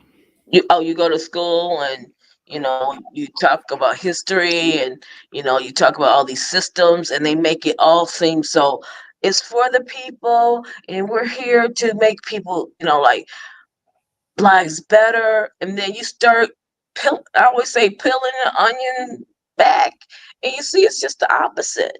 They are so afraid of these channels getting into the minds, because that's the whole reason why, especially media, they don't give it enough credit for how it infiltrates the minds of people, and people follow along with whatever is being presented in front of them without thinking. And they are afraid of it, which I can never understand. Every group of people on the planet can be together, but why is it such a problem when it's us? It's always a problem. I remember actually, some people might disagree with me here, but this is how I always remember it. Before Obama was elected, that was for me one of the most exciting times to be a black person globally. I know in America it was quite exciting, but for me personally, globally. And I feel like when he was elected into power, I feel like it lobotomized a lot of our movement. Personally, that's how I personally felt. I don't think it worked well for us. I feel like there was a restlessness and a dissatisfaction amongst black people that was manifesting in lots of different ways. We were angry and we were frustrated, but also we were very clear on what we wanted, and we were becoming very clear. And then when that happened, I feel like there's just a series of things that happened after, and it was like, oh, blimey, we're back here again. So it's really, I think these things happen in cycles almost, and we have to be very, very mindful, because this is now potentially, if we're not careful, the potentially is the start of another cycle again. Yeah. Where we're making a lot of progress, but then we can just, unless we really careful, we monitor what's going on here with the way that they're dealing with these news networks, which is why I feel almost invested to see what we can do. Like, let's not give up on African Stream. I feel quite invested in seeing what we can do to bring them back, because that would be massive, wouldn't it? If we can somehow, take the wheels off the machine, that thinks it can just come in and just sweep us and define what I mean? Think about what we can speak about. Exactly that. If we can somehow turn this around and, like I said, get African Stream back, that sends a very clear message that no, we've moved on from the days when you can just come. But an even more powerful message if we can bring it back on our own terms without having to use their devices. That would be like monumental. And I think that's sort of where we have to get, is where do we go that's ours? That's going to speak our truth, that we control. Because the problem with us is we don't control anything. And the things that they try to tell us we control, we don't even control that. So therefore, we're always jumping over hurdles to try to get that little piece of crumb. And we're fighting each other off, because no, that's my little piece of crumb. You can't have it. While they sit back and like, well, we know what to do. Oh, let's see how we can shut this down. But we're living in a time now that the truth is coming out no matter what. The problem is how many of us are going to wake up and clear our minds to the point that we can hear what the truth is. And that's what's so important for African Stream, because it's educating so many people about the real issues and what's really going on out here. Agree. And the irony is, even when I it's like, now that they're not here on the platform, and I'm going to say that temporarily, I feel like there's going to be, I feel like we're going to do something about this personally. That's how I feel. I'm not sure what the solution is, but I feel like there is a solution, and we'll get to it. And when we do, it's going to be a very, very strong message. But the irony is, I didn't even, sometimes, you know, Africa Stream would post something, as with everything in life, you know, and I'd be like, oh, well, that's kind of not my perspective, so to speak. You know, it's not like there's anyone out there who I 100% agree with. But then when something like this happens, it puts it in perspective. It's like, forget that. Forget the fact that I might have, you know, done something slightly different than you've done it. This is bigger than that. You know, we can't allow this to just happen and us do nothing about it. We can't. That's how I feel. Like, we can't allow this to happen and do nothing about it and just lament, oh, Africa Stream's gone, oh, what are we gonna do? Like, I feel like that we have to be a bit more solution minded around this. There has to be a solution around it. I know they've got, obviously, I think they've still got their website. So I think you can still access Africa Stream website. If you Google Africa Stream, I think the website still comes up top. So I'm thinking about solutions, and I'm sure this very excellent community that we've got are thinking about solutions and ways that we can, you know, essentially get their influence back. Because I think it's important for all of us. Like, in order for my network to grow, for my channel to grow, Africa Stream needs to exist. I need to succeed. You know, you can't have that crabs in a barrel. All of this mindset. in your generation more so than mine, because mine was just lost in La La Land. So we definitely did feel everybody, but your generation is so brilliant, so creative, and so even if it's not physically united, it's mentally united, that y'all will pivot and create something bigger and better. I'm not seeing those pauses that I saw in the past. I'm not seeing that we're defeated like we were in the past. I'm not seeing that we try, it's nothing, we can't do nothing about it like I saw in the past. And so therefore I know there's going to be something. If it's not that, it will be something bigger and better and more powerful, because your generation, it's almost like you got the blueprint of all the things that have happened to all of us in the past, and you're like, no more.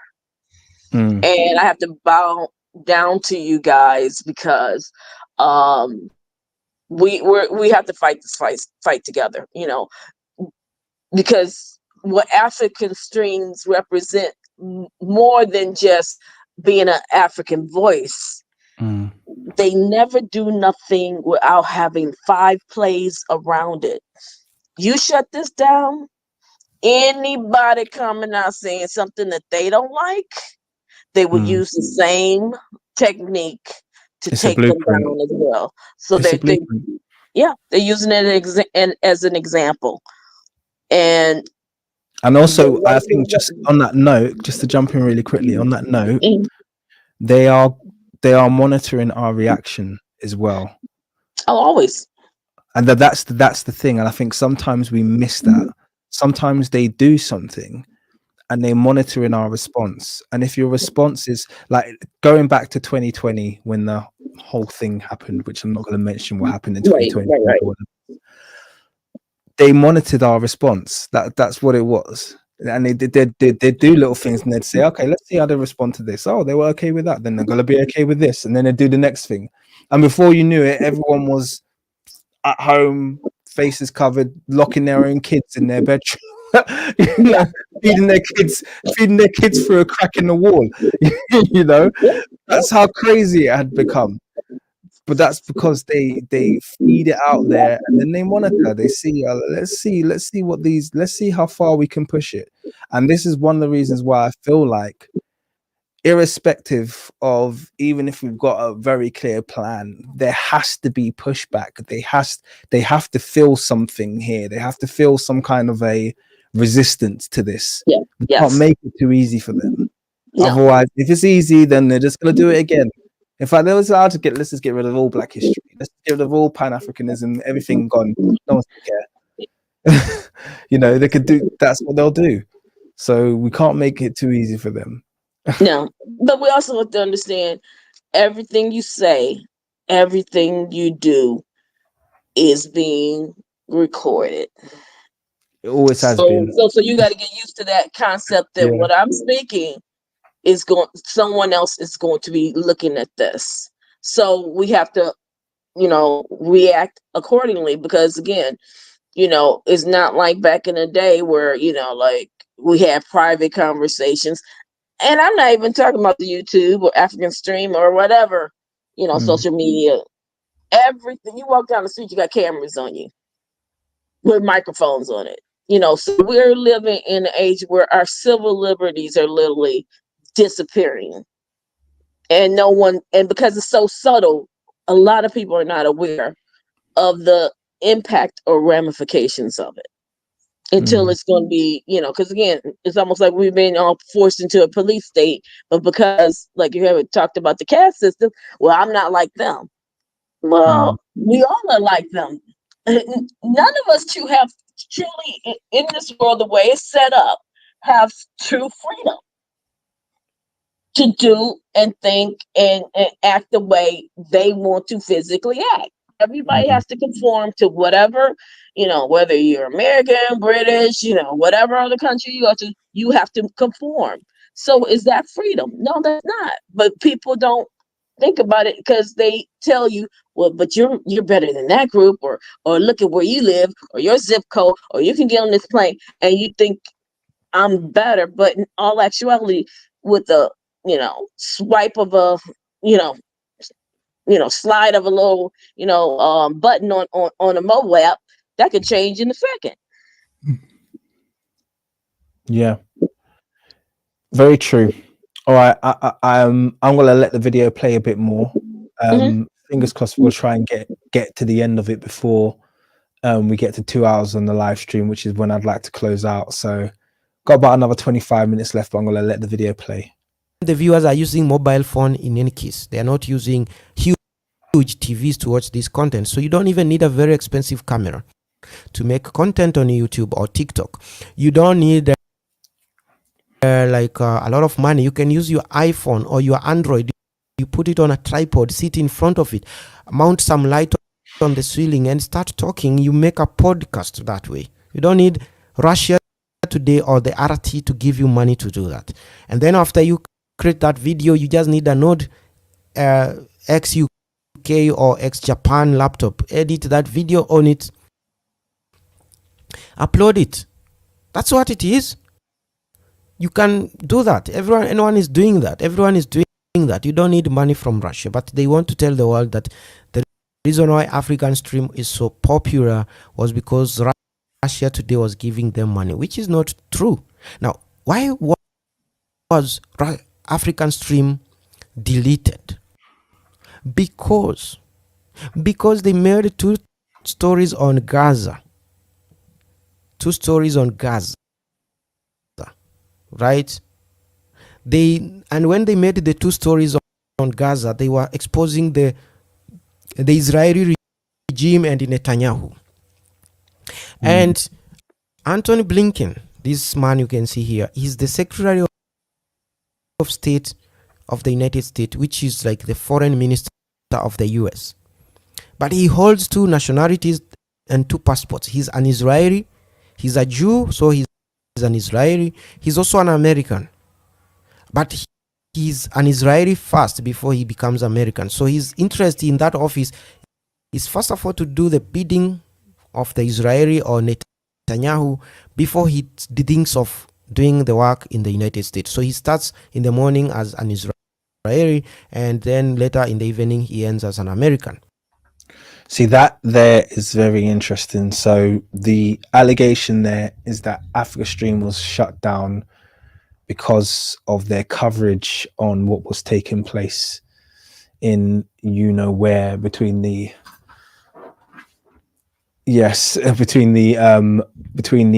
Is people and the Pala people. I'm not saying any of those full words. I don't want any of those keywords to make it too easy. But yeah, so that's very interesting. And obviously he's also said that this person speaking here, this Secretary of State for the US, is a dual nationality, which is very, very interesting. So there's clearly a direct link here. So And to be honest with you, this does ring true to me, because it's like, in fairness, I would be very surprised to see a kind of like that kind of the level of belligerence that the US has taken to come out and then just basically say, we're going to get rid of this. We're going to link them to Russia and we're going to use that as a means. So obviously, most of you will probably know this, but the reason why all of the platforms would have deplatformed Africa Stream is because of that link to Russia. Because Russia is under US sanctions because of the war in Ukraine, and therefore any American nation or company that deals with a Russian entity is prosecutable. So that's the legal implications that perhaps people might miss, is that when a nation comes under sanctions, so right now I think under the US it's normally Iran and Russia. Those are normally the two nations that are always under sanctions. For a period of time it was Cuba as well. I'm not sure if Cuba is currently under sanctions, but then it's illegal for you as a US citizen or US organization entity to have any dealings with a Russian entity. So by linking, so go on. Cuba has been under sanctions since the 60s. There you go. So Cuba is still under sanctions, yeah. So by linking African Stream with Russia, they basically were able to get them removed instantly, because all of those platforms, basically the US would have just served them with a, you know, some kind of a whatever subpoena or writ or whatever it is, to just basically say, you have this amount of time to close down this, you know, thingy, because otherwise you're going to be in breach of US, you know, international law. And so that would have been it. So it was very strategic that all of these platforms, these social media platforms, are US organizations, because they use that as a backdoor to basically control their output. So it might not even be as simple as on the face that all of these social media networks are just colluding with the US. Sometimes it's a case of, well, they don't want to be breaking the law, so they're just gonna do exactly what they're told. Otherwise they're gonna see their entire social network shut down. So then this raises the question, because if they weren't American organizations, then America wouldn't have the jurisdiction to say close them down because they're linked with Russia, because it's kind of like, well, my country hasn't got Russia under sanctions, so therefore I can keep them on the platform. But at the moment, all of these social networks are based in America, and therefore they have to do basically whatever the American government says. So it was very strategic, and if that was all orchestrated by the you-know-who's people on the screen, that would make perfect sense, because that would be a kind of like the kind of playbook that I would be used to seeing from them. That's kind of thing that they normally do. So yeah, that's just altogether quite interesting, but also very kind of, it feeds into, or hopefully feeds into, what our possible avenues are when it comes to a solution. So what are the platforms that are not US owned? That might be the first place that we need to have a discussion around, to see if there's other things that can be done in these situations, you know.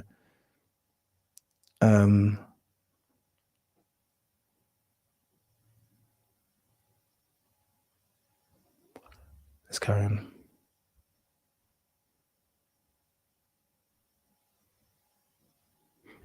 Will it play? And Meta, which is Facebook and the Instagram, the ones that quickly after he gave that statement deleted the African Stream accounts, are owned by Mark Zuckerberg, who is also a Zionist Israeli. So it was a coordinated attack by them, because he talked about them, and he should not have made a video on exposing Israel being what? Committing genocide in Palestine. He should not. He should have stuck to talking about African issues. Talk about yourself, and to an extent you don't even talk about yourself as an African. That is what we are told. So the moment he made that video, which was, I think, this one talking about the Philadelphia corridor, that's when they came after him. And Wow. why did they go after him? Because they were trying to avoid what happened yesterday, but of course it was too late. So at the UN General Assembly, maybe you've heard about this, diplomats, all manner of diplomats from Africa, almost the whole of them from Africa, apart from Kenya, which is, as you know, the puppet of the West. But the other ones who are not puppets, all of them left the moment they had the mention of Netanyahu is going to speak to us. So the moment the announcer said the word Netanyahu, they all stood up. I'm going to show you the video. They all stood up, walked out. They left only the Westerners, the white people, and the Kenyan diplomat, and also the Rwandan diplomat. Only those two. I think that's quite funny. That probably didn't make the mainstream news. Netanyahu starts to speak, and all of the diplomats got up and walked out, left it empty. That is very clear. Yeah, see, they'll probably butt hurt about that. I would be if I was them. That was probably the day Netanyahu probably got back and was like, close down Africa Stream. So yeah, let it play.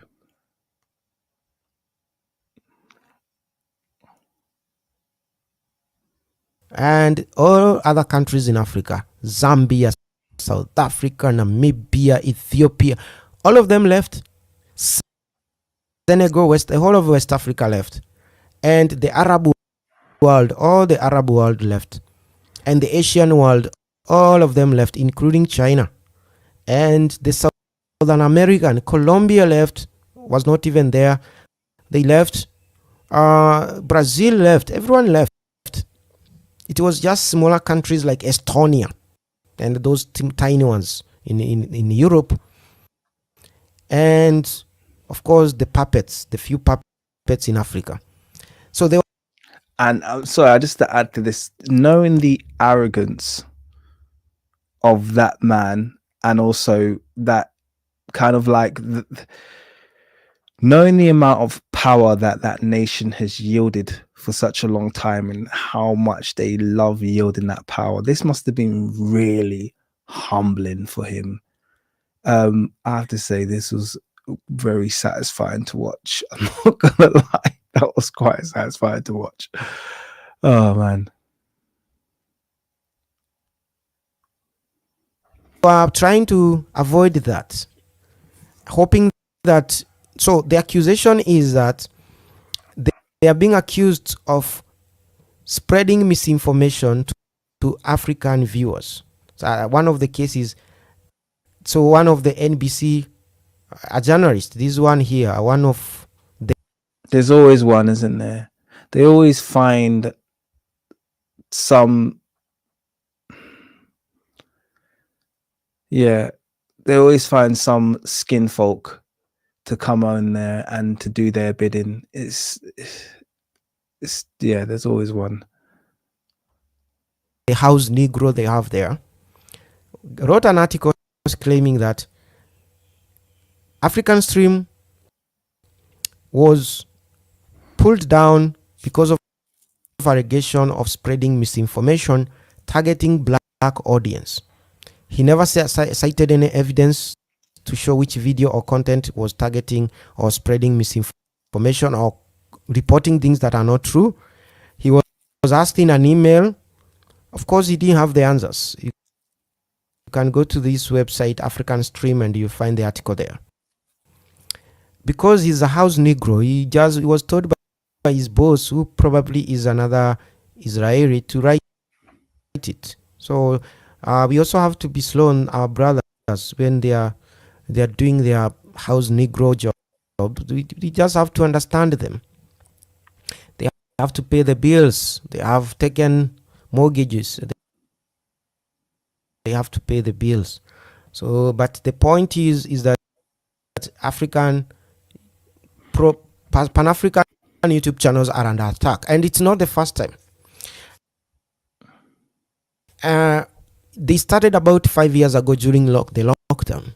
So when African YouTube channels like myself, Tunacheki, at that time Tunacheki, my channel, and Diaspora, African Diaspora channel, were talking about how we should not accept the COVID vaccine mandate spread or shoved on Africans, shoved down the throats of Africans, or being imposed on us by force.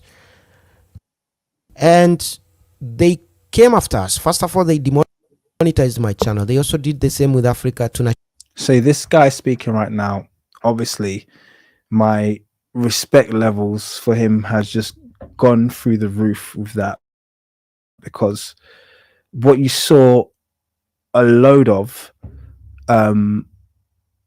was shilling. You had a load of people, melanated people across the world in 2021, 2022, shilling for the establishment and basically doing as they were told, you know, being, you know, champions for this thing that they didn't understand. And in fairness, most Africans understood what was going on, and they were like, no, we don't want any part of this. We don't want any part of your alleged cure. We don't want any part of your, you know, any part of it. We're not interested. And this shows you the power of independent media, because this guy's talking about the fact that himself, Tunacheki, a couple of the other independent news networks, they, you know, they were penalized. You know, they lost monetization, which is a heavy price to pay, particularly if this is your day job, which it can become, because they refused to shill, basically, and they carried on telling the truth, and they were anti them, you know, testing, you know, their whatever it was on the African population. I don't know if you guys remember what the French minister said. I think it was the French prime minister who turned around and said, oh, you know, we need to test these things on Africans. We need to test them on the Africans. And then there was a little bit of backlash. Yeah, there was a bit of backlash that they got. People were like, that's wrong, you can't say it. And then a week later, they were like, oh, we've just run some tests and we found out that black people are the most susceptible, and therefore you're all gonna get it first. And then a whole bunch of people were like, yes, take me first. It's like, no, guys, this is the same thing, okay? It's the same thing. It's just that last week they said they wanted to test on Africans and they said no. So this week they're telling you that you need to take it first. It's not true. Yeah, guys, we need to start thinking a bit better, okay? We need to start operating on a higher plane than this, okay? They can't just change the language slightly and then give you exactly the same product and exactly the same explanation for it, and we all agree with it because they've just packaged the information slightly different. Do you understand? This is part of the problem. So I've got a lot of respect. Okay, I got a lot of respect for. Let me actually give you the name of his channel, because someone just asked me for it, and that would be useful. I'm gonna go back and put the link in the description. But the name of his channel is, he's got about 300k subscribers. Really good channel. And the name of it, why doesn't it come up? Boom, boom, boom, boom. Here it is. African Insider. So the name of his channel is African Insider. Let me see if it comes up on a YouTube search. So I'm just quickly checking. African Insider. Yeah, it comes up top. So if you do a YouTube search, he will come up top. I've got a lot of respect for him. He's got 318k subscribers. I've got a lot of respect for him just on the way he conducts himself in this. And actually even the bravery that he's shown in this video, because he's saying a lot of things that I just, particularly after this channel got shut down, I just wouldn't say half of these things. So yeah, a lot of respect for him. Yeah.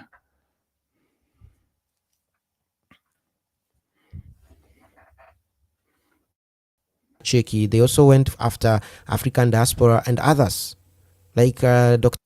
Mombi. They went after her and deleted her channel. Then after that, they demonetized it 2 months later after I appealed. But then once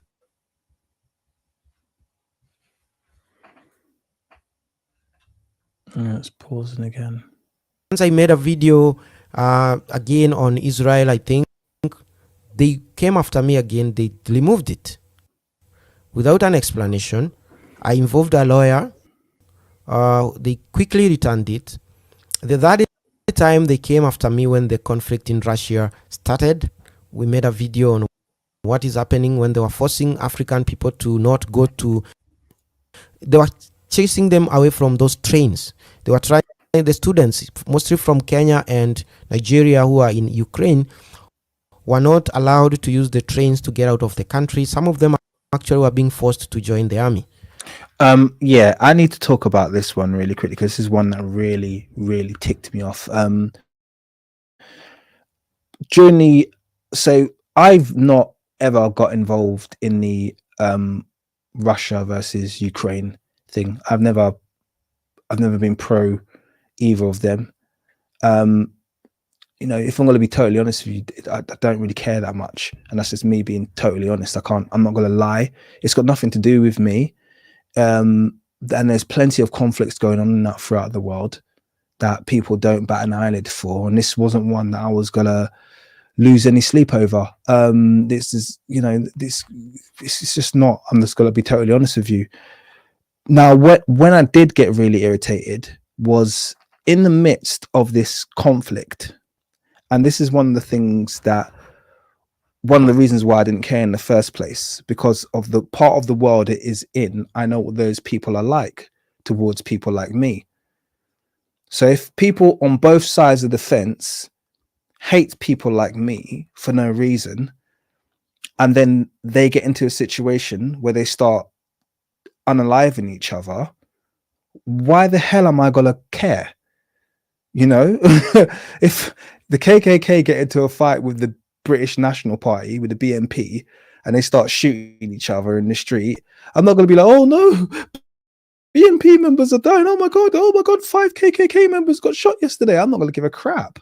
Yeah, I'm going to carry on. I'm going to get my newspaper in the morning and be like, you know, and that's how I was when, you know, it was Russia versus Ukraine. It's like, I don't care. It's nothing to do with me. I don't care. You know, and that's just me being totally honest about it. Yeah, I could sit here and lie to you. Now, where they proved I was right to have that perspective was when, and this was shown on mainstream news as well. This wasn't even independent media.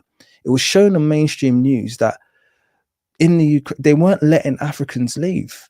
They had these kind of like, you know, trains and stuff that were allowing people to get out of the country, and they were, so even in the midst of them having an oppressive outside force allegedly coming to them, they were still finding time to be anti-black. You know, you can't write this stuff down. They still had the energy to say, look, you know, yeah, we're about to get bombed, but we're better than you. In fact, they were conscripting black people against their will into the army, students and stuff like that. Like, and the thing about it is, when this was happening, and this wasn't the only thing they did, I remember they were accepted as refugees, I think in Sri Lanka, and then they set up restaurants and they made them Ukraine only. You know, they weren't letting the locals into the restaurant. You know, they do wild things like that. And I've even, without making this personal, but on multiple occasions now, I've met Ukrainians outside of when I've been, like, I went on a couple, I was in Turkey a few weeks ago, and I met some Ukrainians, and they're all just vile. I'm not going to lie to you.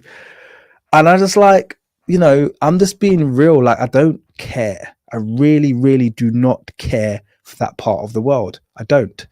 And I'm not going to protest for them, and I'm not going to lose sleep over it. And you don't get to tell me about what I should be passionate about. I remember speaking to someone, English person, and I kid you not, this is what they said to me. They said to me, you should care about this. This is the first he said, this is the first war that's taken place since the Second World War. I was like, what are you talking about? He said, this is the English person who said this to me. It's the first war that's taken place since the Second World War. And I was like, oh, you mean this is the first time white people have been at war? Like as in a victim.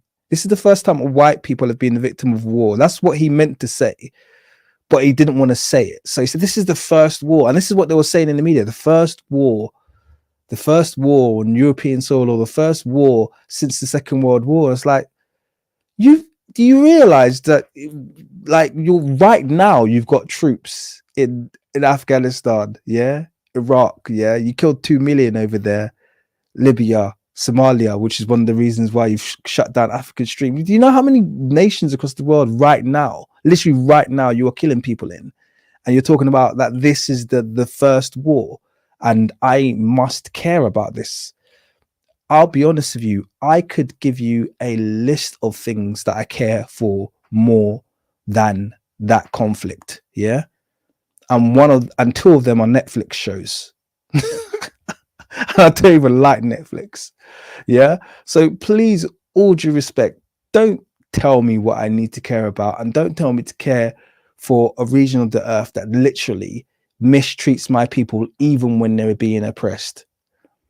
And honestly, on that note as well, since I'm having a little bit of a rant, you know, guys know what I'm like. While I'm having a bit of a rant, I'd say the same goes for that other place that conflict is going in right now, that everyone's getting involved in.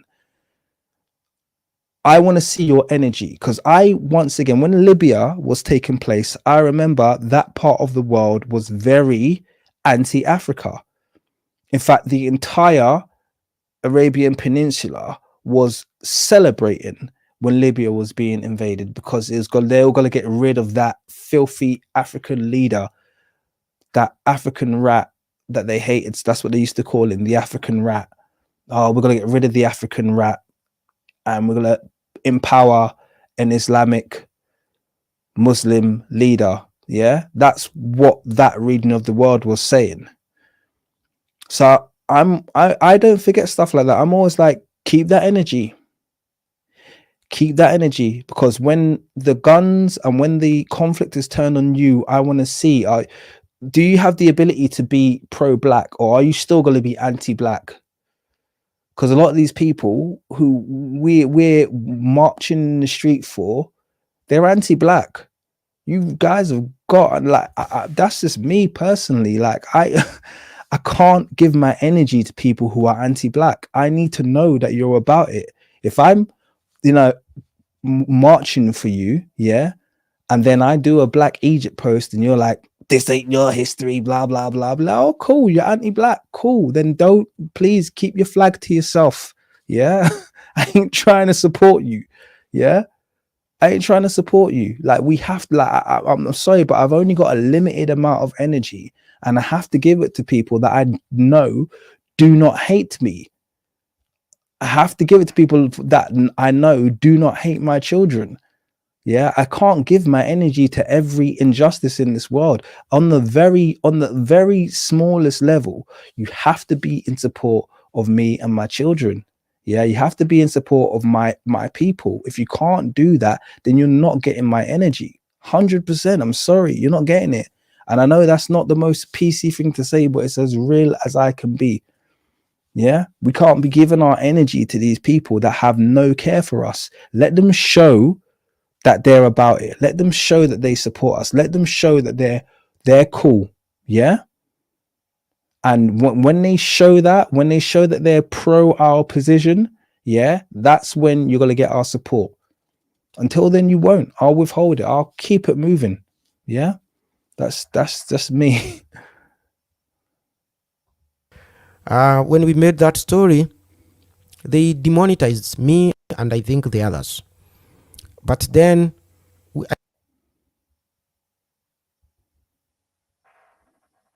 I never appealed. I just left them be. But then after 1 month, when they saw that the story about Ukraine being racist has died down, I saw an email saying, after careful consideration, we've decided to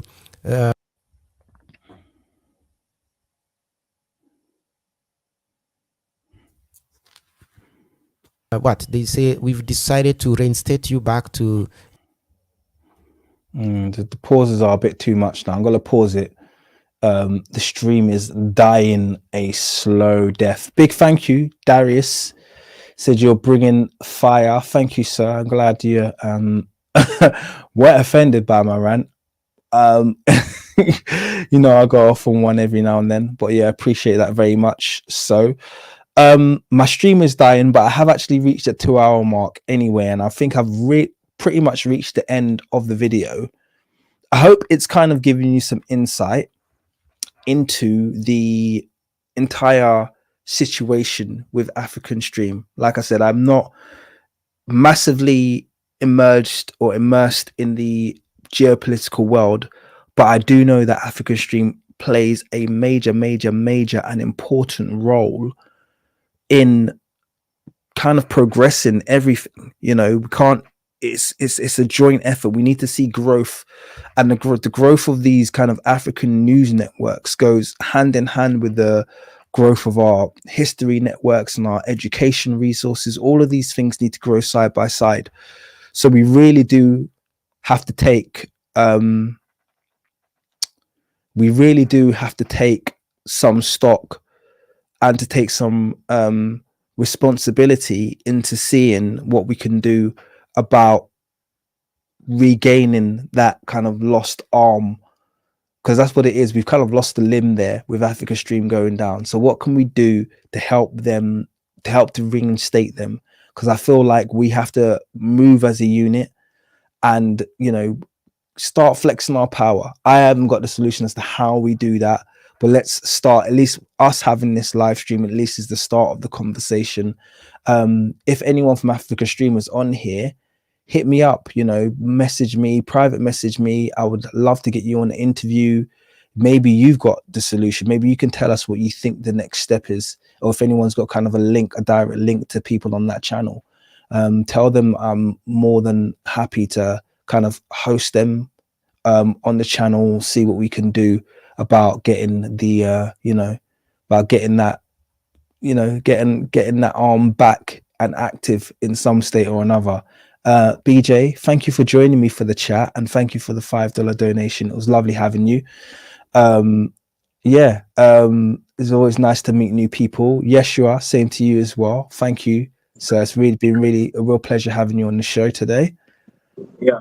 What I wanted to say before you go off the air is the fact that this game that they play with us, it's the same game all over again. They do the same thing. And what struck me when he said something about when he mentioned Gaza, when he mentioned that, I said they're probably behind them getting stripped off, getting taken off. It's probably them. And so Ron Dalton had the same problem, and he had the same problem. The book Hebrews the Negroes by Ron Dalton.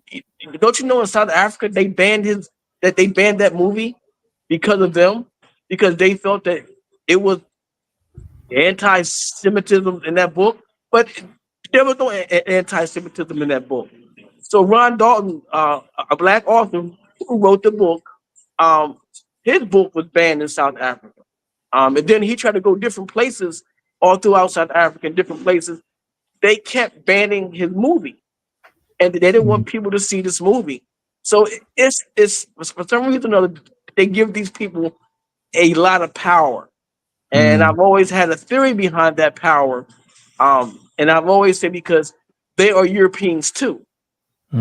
Okay. And because they're Europeans and they are white, that follows the narrative of the white superior race. So whites are thinking, well, not only are we superior because we're white, but we even got a white chosen people that's chosen by God. See, they even so they even think that way. So this is why they give them so much power and so much, to especially when it comes to the media, where they can come and shut people down. You see, so because no Europeans are helping Black Jews, they're not helping them. They didn't set up a separate a state for the Black Jews. So that's how I look at that, man. But thank you, man. Thanks for having me, and hopefully we can talk again. Yeah, absolutely. It'd be very good to have you on the show. I mean, I don't mind this open format. I think it's been quite fun to have other people talk as well. So yeah, real pleasure having you on, Yeshua. And yeah, I agree with pretty much most of what you said there. Lots of good comments actually. I want to kind of get through a few before I shut the stream down, which I'll be doing. Blah blah blah. Yeah, okay. Let's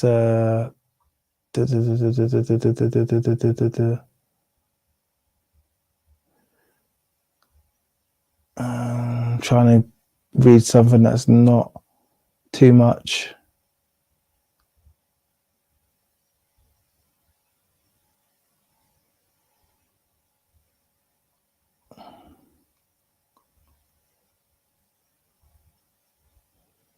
Also,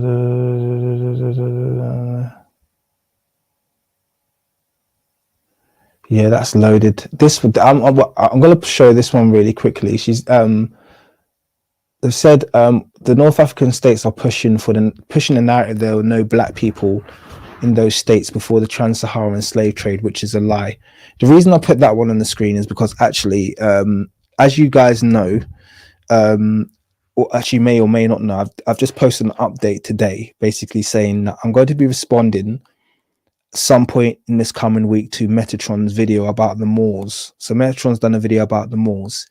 He called it The Truth About the Moors, which is the same name that I called my video about the Moors, The Truth About the Moors. So it was clearly a response to the video that I was doing. I think he said The Truth About the Moors once and for all, or something like that.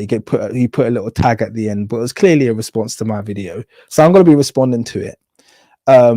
And I'm going to respond to it because I think it's a good subject that I was planning on doing before anyway, but this galvanizes me and gives me a reason to kind of like bring all of my Moorish research and put it into one place.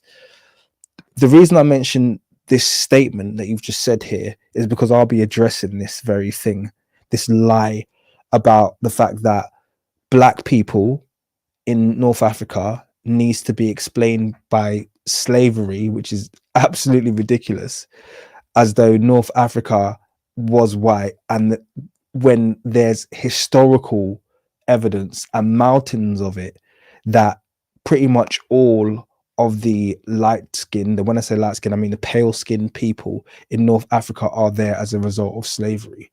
So once again, it's a case of them projecting their history onto Africans. The Africans were the default. The dark-skinned Africans were the indigenous. They were the default population. The light-skinned ended up being there as a result of slavery, and that's very, very much traceable. You had the Circassian slave trade, which was the longest, or the Caucasian slave trade, which is the longest slave trade in history, which spanned at least 2,000 years, possibly longer. And then when that came to an end, you had the Barbary Corsairs bringing slaves over from Europe, mainland Europe, from different parts of Europe into North Africa. All of this is very, very traceable and ended up in very, very rapid shift in the demographics and the phenotype of North Africa. And this is all very provable. So I will be covering that very topic. So yeah, thank you very much for that statement. Is Egypt Search down as well? I never knew that Egypt Search was down. Well, I haven't used it for years, in all fairness. So, but yeah. Oh, that's a shame. Don't worry, we'll get African Stream back. Egypt Search is a bit overrun anyway. No, I shouldn't say that. I used to post on Egypt Search years ago, and then it kind of got overrun by, you know. Let's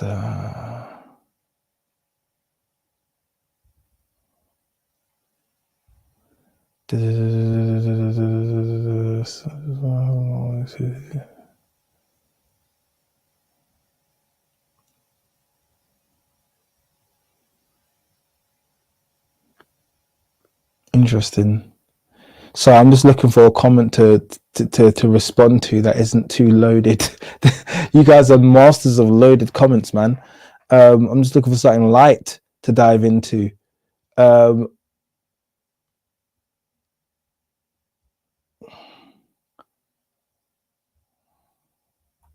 And having arguments about there's always Hebrew arguments taking place, isn't there?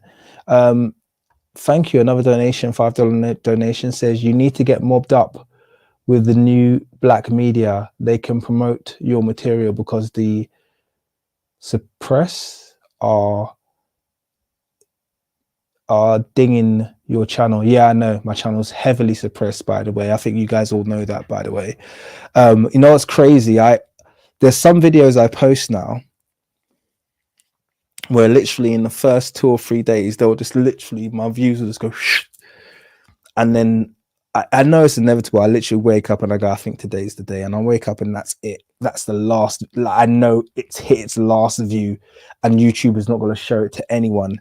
Happens so much. It's like that is just that my channel is crazy suppressed. So yeah, there's not really much I can do about it. It just is what it is. But thank you for your donation, J Joel 4040. Very much appreciated. And yes, I'm always up for collaborating. You guys know that. If I can get people on, dude, actually, you guys may or might know that I did a live stream yesterday on a channel. I don't know if anyone caught that. I'll quickly give you the name of the channel. It actually turned out to be a really interesting conversation. So if you want to check that out, the channel's called Soul Journey of Life, the Light Dome. Wow, that's a long channel name. Soul Journey of Life, the Light Dome. Let me see if I can just find the link for you, because that might just be a bit easier. What screen am I sharing? I'm not sharing the screen. Okay, cool. So I can do this quickly. Let me see if I can find a link for you. Boom, boom, boom, boom, boom, boom, boom, boom.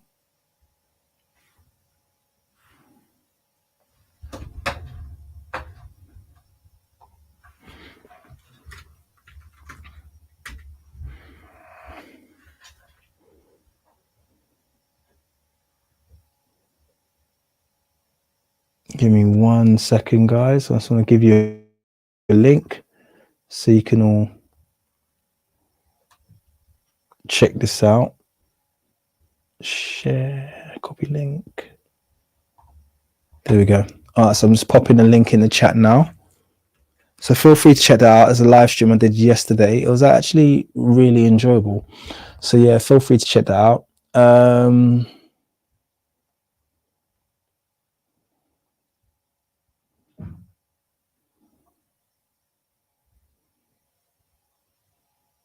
Boom, boom, boom, boom, boom, boom, boom.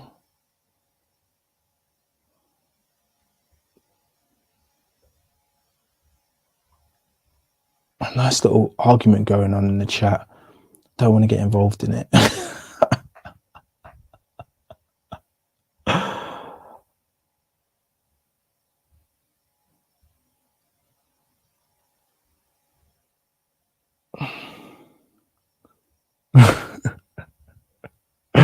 I'm reading some funny comments, but I can't read them out loud, honestly.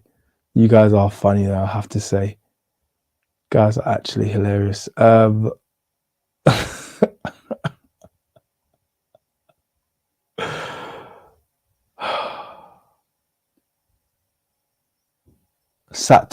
asked, what was my name on Egypt Search? I don't know if I should share that. Sat12, tell me what your name was, and maybe I'll share it with you.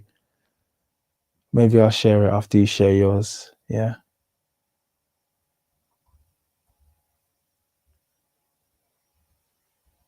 King's monologue. Would you debate Chief X?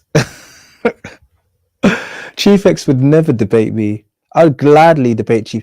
You know what I find really funny, and this is, I don't mean this to be in any rude way, but I'm really so surprised because when Chief X first came out, I literally thought he was a meme. I just thought he was just having a laugh. I just thought he was memeing. I didn't take him seriously. But it's like, it goes to show you when it comes to like Eurocentrics, and they find like when they find one of those house, Negroes who will basically do anything for their approval, they don't care. They really don't care about the intelligence level. It really doesn't matter to them. They're just like, yeah. I mean, the fact that he has followers and subscribers, I find all right. I'm like, cool. Okay. It's like, it doesn't, I don't think it takes anyone could debate Chief X. It's like there's not much going on there, but okay, cool. That's I mean, yeah, I don't know, there's not much more to say than that. Jonathan, thank you very much. Another good one. Well, I'm glad you liked it. It was much more free than expected, kind of just let it go.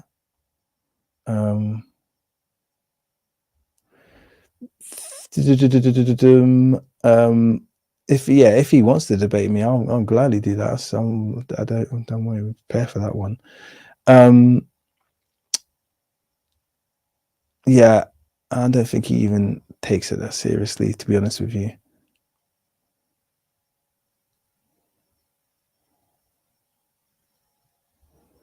What's this here? Nerd Large says, the King's monologue, reach out to Blurred Without Fear. I had to do some straightening on one of their broadcasts about Black Egypt. Okay, I don't know who that is, but I will reach out on your recommendation, Nerd Large. No problemo.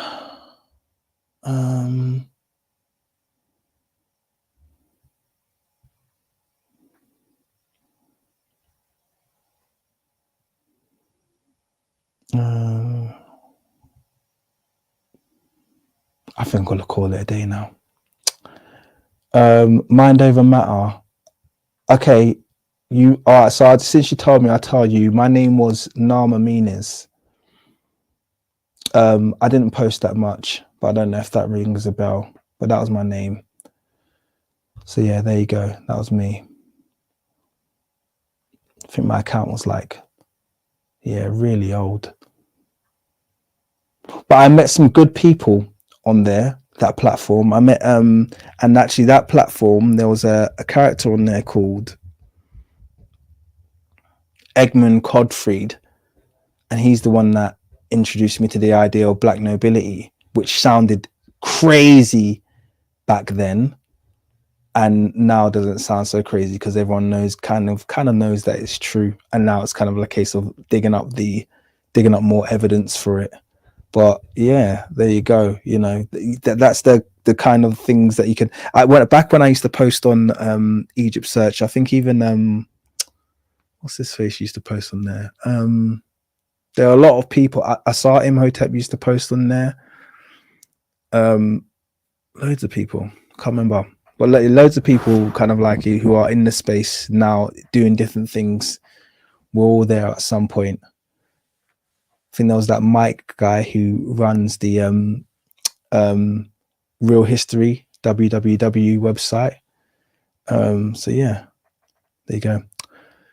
All right. I am going to go to bed at that point. Have a fantastic evening, everyone. It's late over here now, very, very late. This was very impromptu, but I've had it's been a good stream, and I hope it's been useful for everyone. And let's call it a day. See you guys later. Bye.